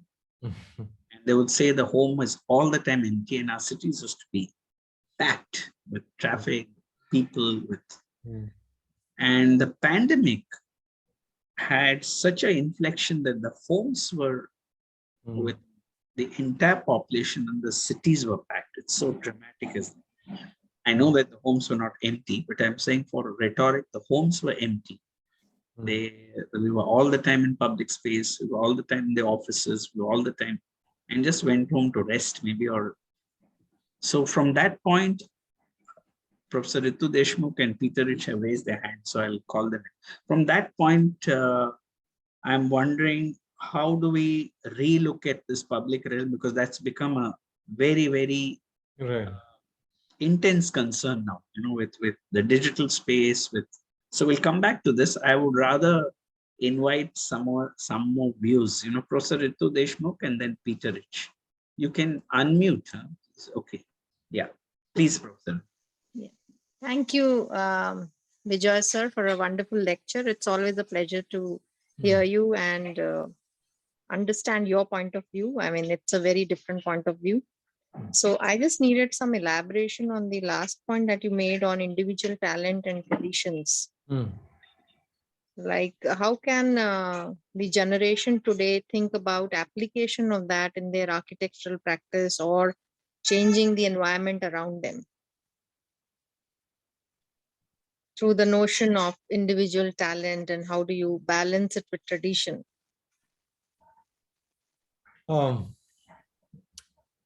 Well, the traditional and the individual talent is an essay that T.S. Eliot wrote in 1912 and or thereabouts, I think, early 20th century. And whatever I've read of that essay, whatever I understand from it, at the heart of it is what we have been talking about for a very long time in India. At least, when we were doing NASA. The NASA theme for that year, this is 1994, the NASA theme for that year was change and continuity, okay? And then last year I was with students at BMS, and lo and behold, they're still talking about change and continuity, the project is still, and I'm like, don't we have anything else to talk about? And then of course, you encounter T.S. Eliot and you understand that this conversation about what is newness, what is the contemporary moment, the zeitgeist, how do you express that in your work? And that in and of itself is a huge, I mean, you may never get it. You may miss, what is current, what is viral, what is the most immediate, most attractive thing. But you also, Eliot is saying that that's not enough, that of course you have to give expression to the contemporary moment, but you also have to know in your bones everything that went before you. The reason why you need to know that is because your new work impacts the way the old work is then understood. And that's like Heidegger, that in the way that we work, we are constantly shifting the notion of what is the past. And even in small projects. And so if one is to believe that as a creative individual, that our work is predicated on an understanding of the past, but it also brings to the fore an understanding of the past, which may be different, like you said, that each person reads differently what is, what he's confronting. So I don't know the answer to your question. I don't know what magic incantation the student can summon to then be a master of these two activities. But it is the creative pursuit. It is this idea of historical sense is the creative pursuit. Every artist through history is trying to do this. He's trying to give his own moment expression through his own voice, but he's also invoking all of the lessons that he has learned from the past. And all I can say is that the more of those lessons you inscribe, the more of the lessons that you assimilate, the better your contemporary voice gets. And that's the lesson of the riyaz. That's the lesson of all of the traditional musicians that you encounter, that this notion of just getting to understand the past. There is also that famous movie Julie and Julia. Have you seen Julie and Julia? So Julie and Julia is Julia Child, of course, the famous cook. Kiran Kumar, the faculty from WCFA recently wrote this in his blog, and that's how I know it. But he talks about Julia Child as the great French, the great American, cookbook writer who basically introduced America to French cooking. And Julie, I forget her last name, but she was a random sort of a simple 9-to-5 person. She decides that to give meaning to her life, that she would spend a whole year cooking each and every recipe from Julia Child's cookbook. So this is of course Eliot, right? So Julia Child giving expression to that contemporary moment, but is in the past, and Julie in the present through the invocation of that past, finding meaning in her life now. So it's a beautiful invocation of Eliot, this movie. And so everybody has to do it. Everybody has to go through that riyaz to discover what has been done already and then come to the notion of speculation. Sorry, very long-winded, but yeah. Thank you so much. Thank you for that explanation. Thank you. Thank you, sir. Thank Thank you. you. Thank you, Vijay. Peter, would you? Me too. Have you unmuted me? Yes, because you raised your hand. Would you like to speak? Yes. I think what's wonderful about the presentation of Bijoy, apart from the, is the way he structured it. But I think the lesson to learn for students and architects is the importance of an understanding of architectural history and an understanding of good architecture and the thinking behind it. And in both in a literal sense and in a sense of just knowledge. And what Bijoy exemplifies is he's made certain forays outside of India into other worlds to try and reaffirm certain parts of inquiry that he's actually had. And I think it's very important because it brings you back to your own world and then makes you recontextualize things. And I think Geoffrey Bauer did it. He had the body of Western architectural thought, and then he had his own local thing. And somewhere between the two, he established in the restless search a way of actually working. And part of the answer to the last question is, it's how we reinterpret things and invest them with symbolic meaning that's relevant to your time and place, which is particular, that transforms it to become appropriate to its given situation.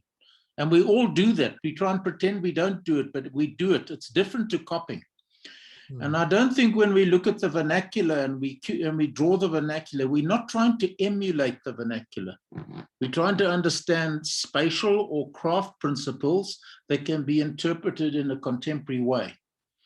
And so you're always engaging with not the superficial aspects of what you're looking at, but it could just be an atmosphere, it could just be a spatial construct, it could just be a number of things, but there's a synergy between it. And I think what comes across nicely in Bijoy's work, the work is contemporary. It's how you transfer those influences in a contemporary way to a new situation. That's what's important, okay? It's not good enough just to study the past. It's how you transfer it to a contemporary situation. And then how you mediate who the influences are in your life. Be it, I can see in the BRC center, I can see, I can see in the materials, I can actually see in the Brise units that are used, you can see obvious sources where that comes from, but the inquiry doesn't stop there. It goes to Scarpa, it goes to Rafael Moneo, and Bijoy intelligently takes someone like Moneo and shows you how he, as a good architect, who's rooted in the ancient and the modern, can actually respond to a given situation in a way that is absolutely sublime. So that's what the value that I gain from and also understanding that first project, which is the Go Native. The nature of what is gravitas, what is light, where does the language come from, and then almost establishing the principles and the rule of the game, or the very strong order, and then knowing when to break the order and realizing it's the spaces between.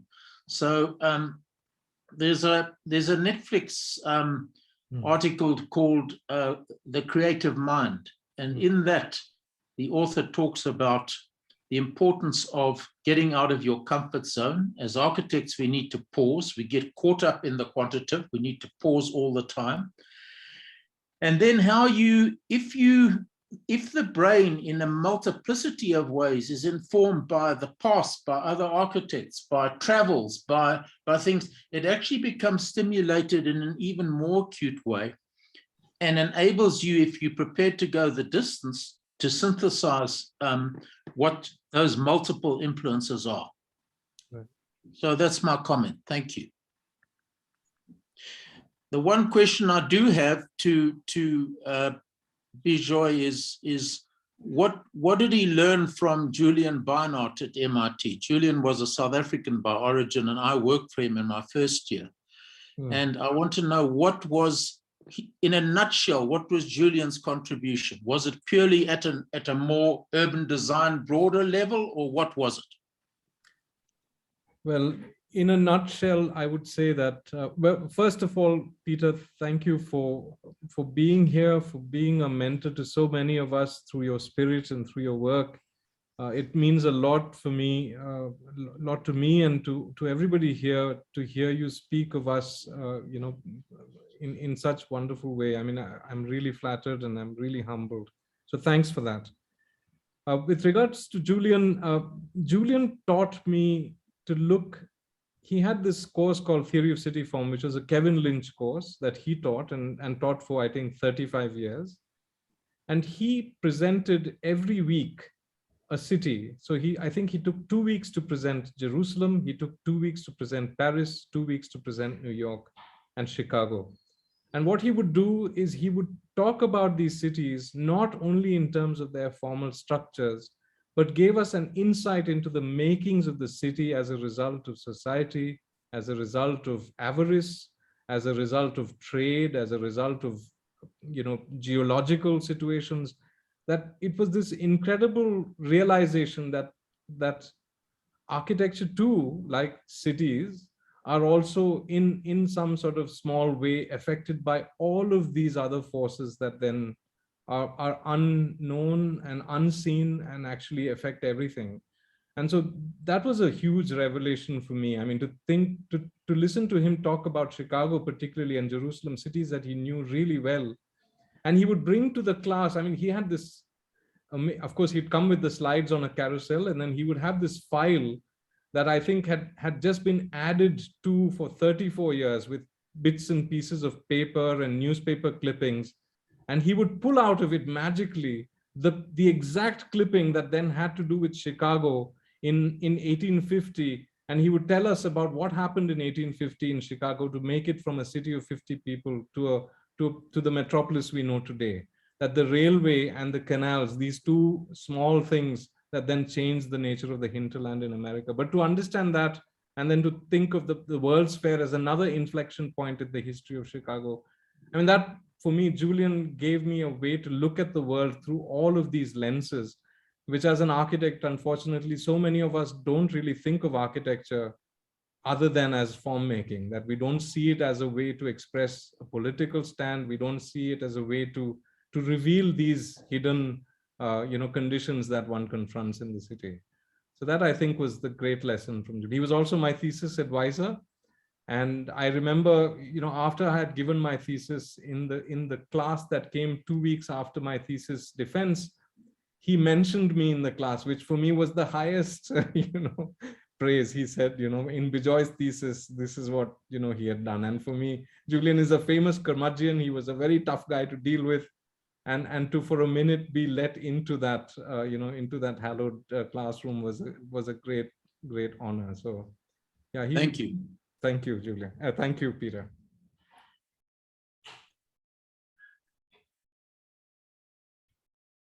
Thank you, Peter. If there's, I think connecting again with what Peter just said, the fact that, you know, I'm coming back to this idea of history, because I think one couldn't put it better than the way in which Peter just stated it. So I won't attempt it. It was more the fact, and I think since he raised an issue of, there are many students now from India and Nepal in the group. So it's more to resonate with the students. Could we probably go elaborate on this idea of, let's say, the manner in which Rafael Munoz responded, or at some level, not publicly, but Professor Doshi's own house, in a sense, completely negates the city. Generally, the conditioning that we are brought up with is that if we had I mean, to use a crude term, the facade of the front elevation, as everything is called, we respond. And without contemplating on the series of iterations of why are we responding, what does the city mean to us in general, in a more, and also what does the specific space mean to us.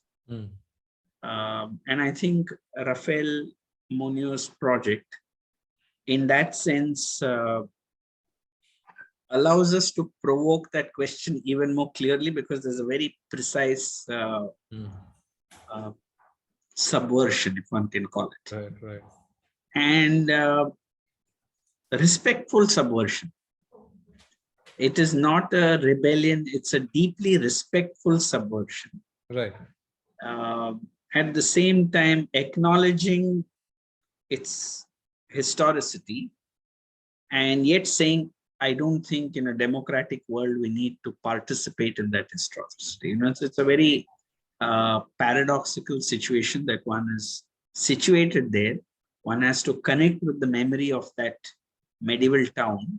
Right. And since you brought up the fact that the political conditions of the medieval town and how the square was created was definitely anarchic, as much as it's picturesque. Right. So I think those were the dilemmas probably that Rafael Monio was kind of grappling with, that something had to be a democratic, contemporary space, situate itself in something that has a deep value of time, but not relate to the values that generated that space in the first place. That's right. You know, so if we can elaborate a little on that, if it's possible, because I think generally what happens is that we tend to have conversations which are very practical and technical, and talk about break or quantitative, or tend to have discussions which are very esoteric, like what I did just now, very esoteric, very and somewhere the intersection or the process of that manifestation, I know it's a very difficult terrain to walk through because it has multiple interpretations, but I was just thinking, if we could for a moment walk that threshold, that intersection of what we take as imagination, what we take as notions of history that each of us carry, versus the actual manifestation, and then the readings of that manifestation. Because if you look at Carlos Carpa in Castelvicchio again, and I've been there several times, it's an extremely courageous act to do that. Yes. What he did. You know, and yet it appears so sublime and That's right. That's right. extremely courageous that you take a 2,000-year-old Roman ruin and then come there with concrete and steel, and then make the concrete and steel almost disappear, that you only see Roman light. You see some, as if that light is coming from 2,000 years ago, when you walk through that. And so you capture a memory of that light, you capture a memory of certain movement of it. So I'm just wondering whether briefly we could travel that terrain, you know, if it's possible. I don't know whether I'm stretching it too much, but because there is the esoteric, there is the manifestation, which is here and now. And so what clues do we see? What clues does, or what are the kind of clues that one links to? Since Peter raised this idea of history, Peter raised this idea of the fact that one has traveled to other cultures and also drawing from it. And yet, when the project happens, the project needs to emerge from that context. The project needs to emerge from the specificity of the site. As much as an architect's memory may be of having traveled to other regions, you know, and that's what Ranjit is going to talk about, that it's really about confluence and not the narrowness of drawing boundaries as this is a culture and not. So Peter, have you raised your hand again or? No. Yes, I can just make one comment. Yes. When I went to Australia in about 15 years ago, Timothy Hill, there was Donovan Hill, were good architects. They don't exist as a practice anymore. But Timothy Hill took me to the first house he did, and he had been as a young student Australian to look at Scarpa and to look at Alto. And he'd come back, and everything he did some steps tumbling into a garden. They were the steps of the city hall that happened in Silo. Right. You could see the literal influence. But what happened is he then had a teacher who was Brit, who you know well, Bijoy. Yes. And Brit and her husband were busy working with timber and light. And suddenly he made the connection that you can take all of this and you can make it your own. Right. Through moderating it. And he came up with something, whether he did small buildings or big buildings, they were all the same idea, that was that threshold that he crossed where he made it his own in the context that he was in. Okay, and it was contemporary, and it had actually gone that extra distance. It was no longer an emulation, but you could see with homage where the source was.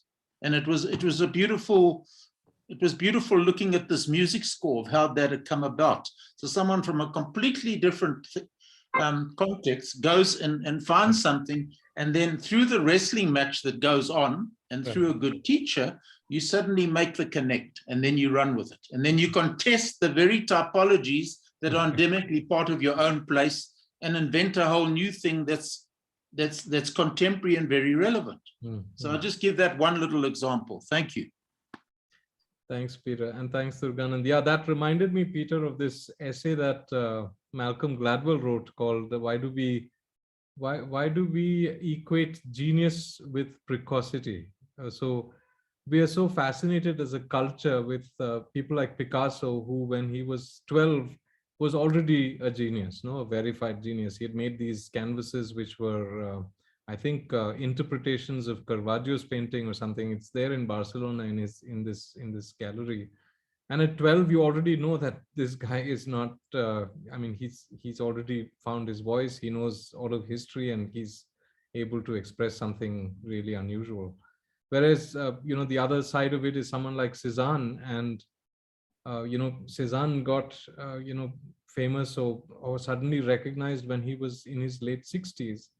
And it took him all of that time to do exactly what you're saying, Peter, which is to basically keep doing what the masters have done, to try and get a handle on technique, on the materials, on the junctions, on the compositions of the masters. And then finally at 60, something clicks, and the angel comes and sits on your shoulder and whispers the magic words, and there you have it. You have Cézanne.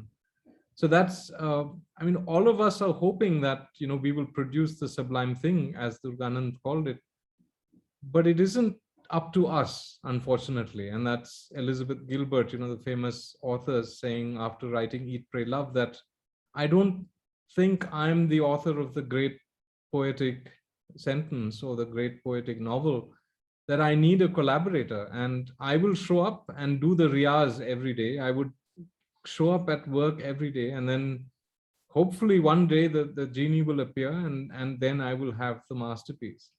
And so the hard work, unfortunately, actually that is the easy part of it, that you put in the effort and you hope that things will align and something magical will happen, but that's out of your control.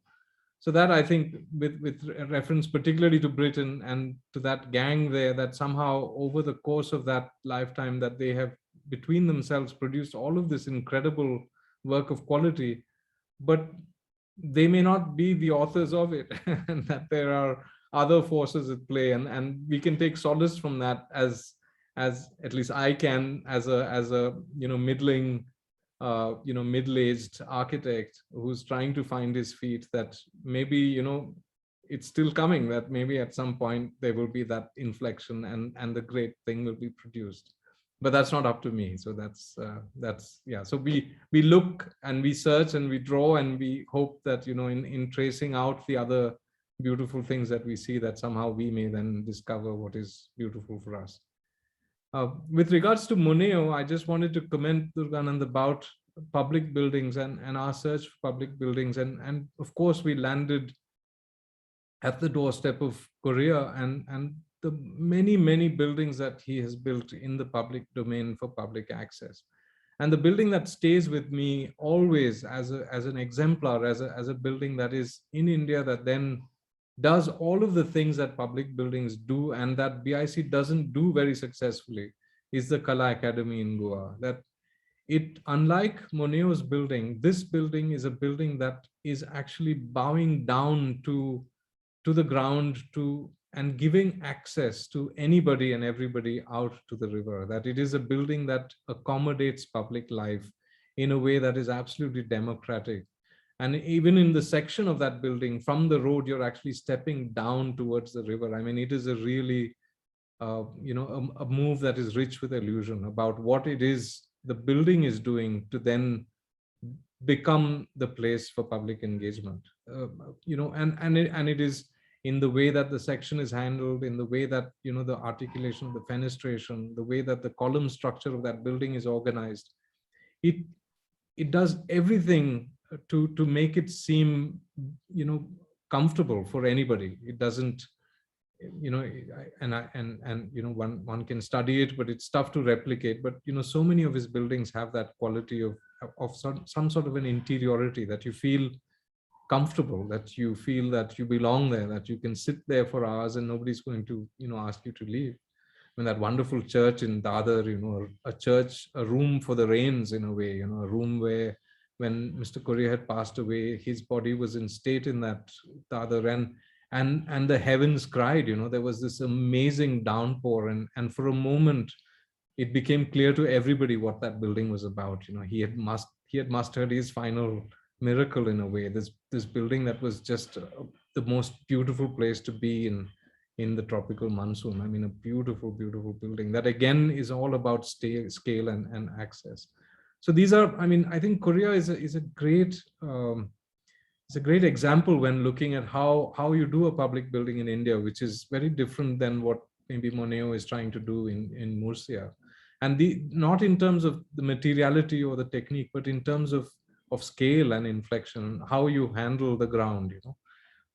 I think that's so that I think is something that maybe I missed in the presentation, that maybe we should, in the next time we do this, to include you know, Kala Academy, which is, I think, one of the great buildings in India.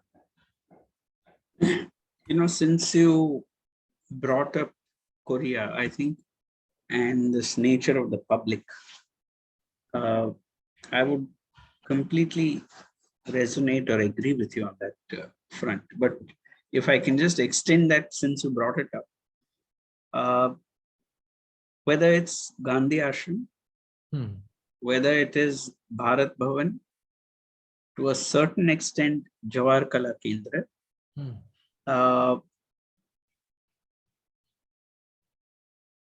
I had in fact provoked Korea once to ask him this question.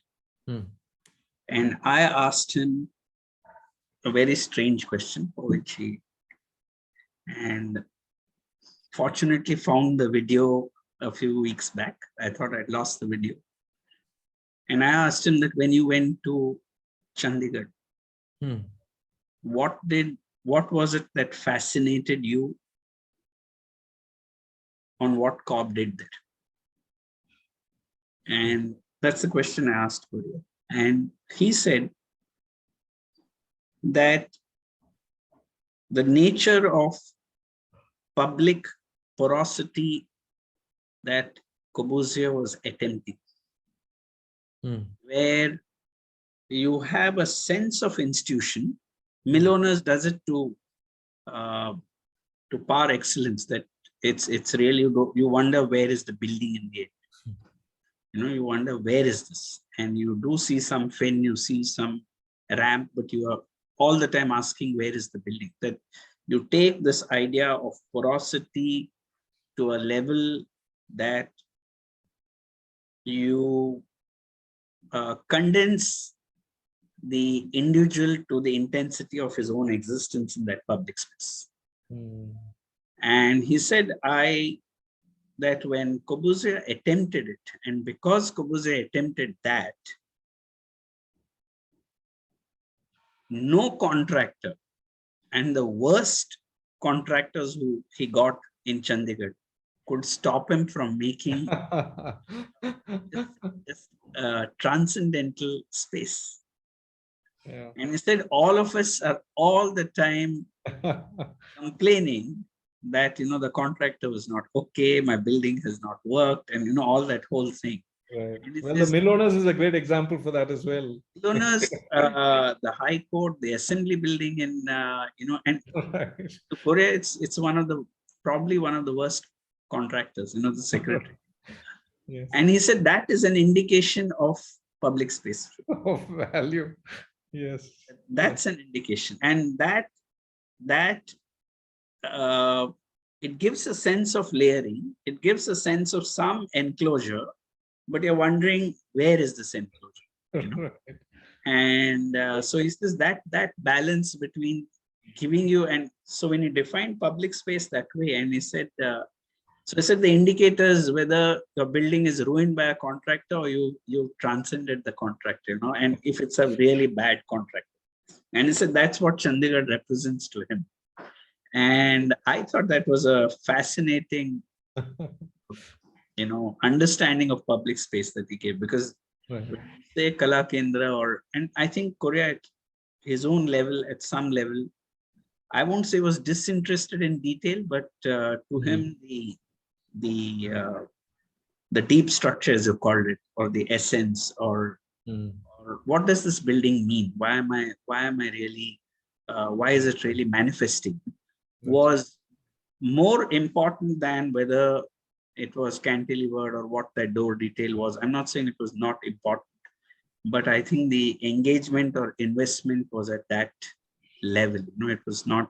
So he may not labor too much on the detailing and the finesse, like how Carlos Carpa might, like how Frank Lloyd Wright might. And I think that came from this notion of the freedom or the spirit of public space, that each has that freedom to inhabit it in an egalitarian way, and which shows in Gandhi Ashram, it shows in and each of his institutions in very different ways. Sure. And I think since you brought it, it just provoked me to bring that issue. It was not on my mind, but when you said Korea and we spoke about it, I thought it was well worth bringing into this. So Bijoy, if there are no more questions, I would like you to maybe sum this whole and we close on that. We're very grateful to Peter, Edgar. There's Professor Bakul Jani here. There's Professor Ritu Deshmukh, and several architects from Nepal and Malaysia, and who have texted me that their speakers are not working at the moment, but otherwise they will come in next time.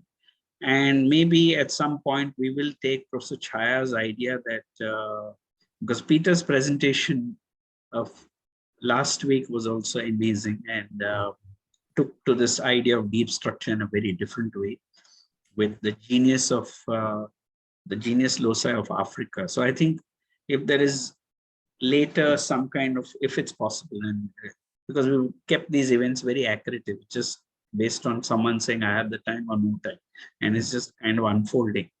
But then the recording is what is going to really carry it forth, So Bijoy, we are, again, thank you very much for taking this time out, enriching this dialogue series that again happened very accidentally. I was talking with Ranjit Hoskote and he said, why don't you do this? And I said, I'll take you on. I said, if you are speaking, then I do this. And he said, I'm on.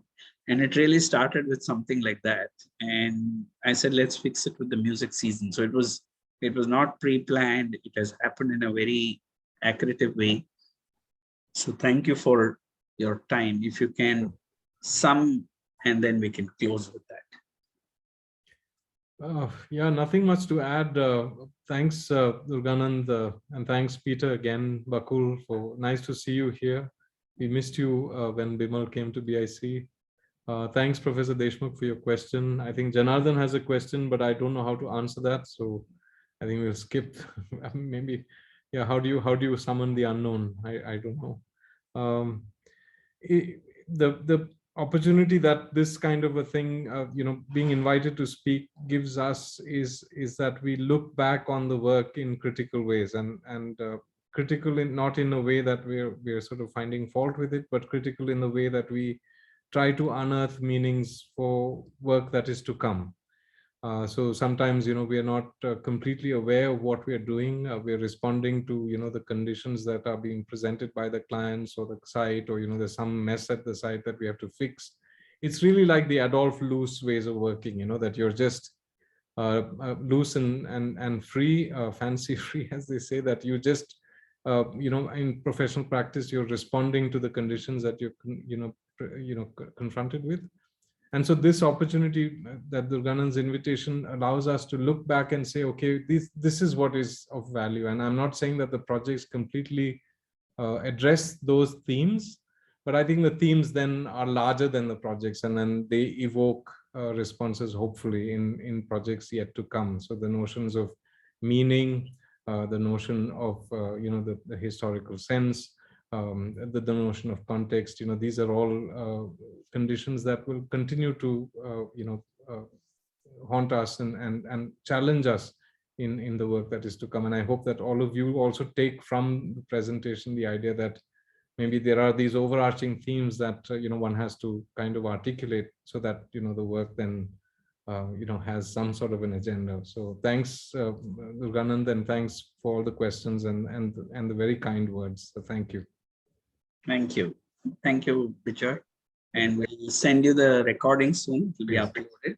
We have Riaz tomorrow, and we have Yulu Zheng, a Chinese photographer who's now based she's an architect turned photographer based in Washington, on the 13th. And all those who need, it's posted on Insta.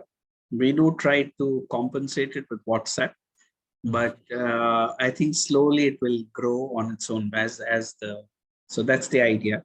But we are definitely deeply grateful to the generosity of architects from India and across the world, and they just respond so spontaneously, and it's always heartening to have that kind of, and I think the pandemic probably did it also. So thank you again, Bijoy, for the generosity of the time and wonderful presentation. Thank you. Thanks, Durganand. See you. Bye-bye. Thank you.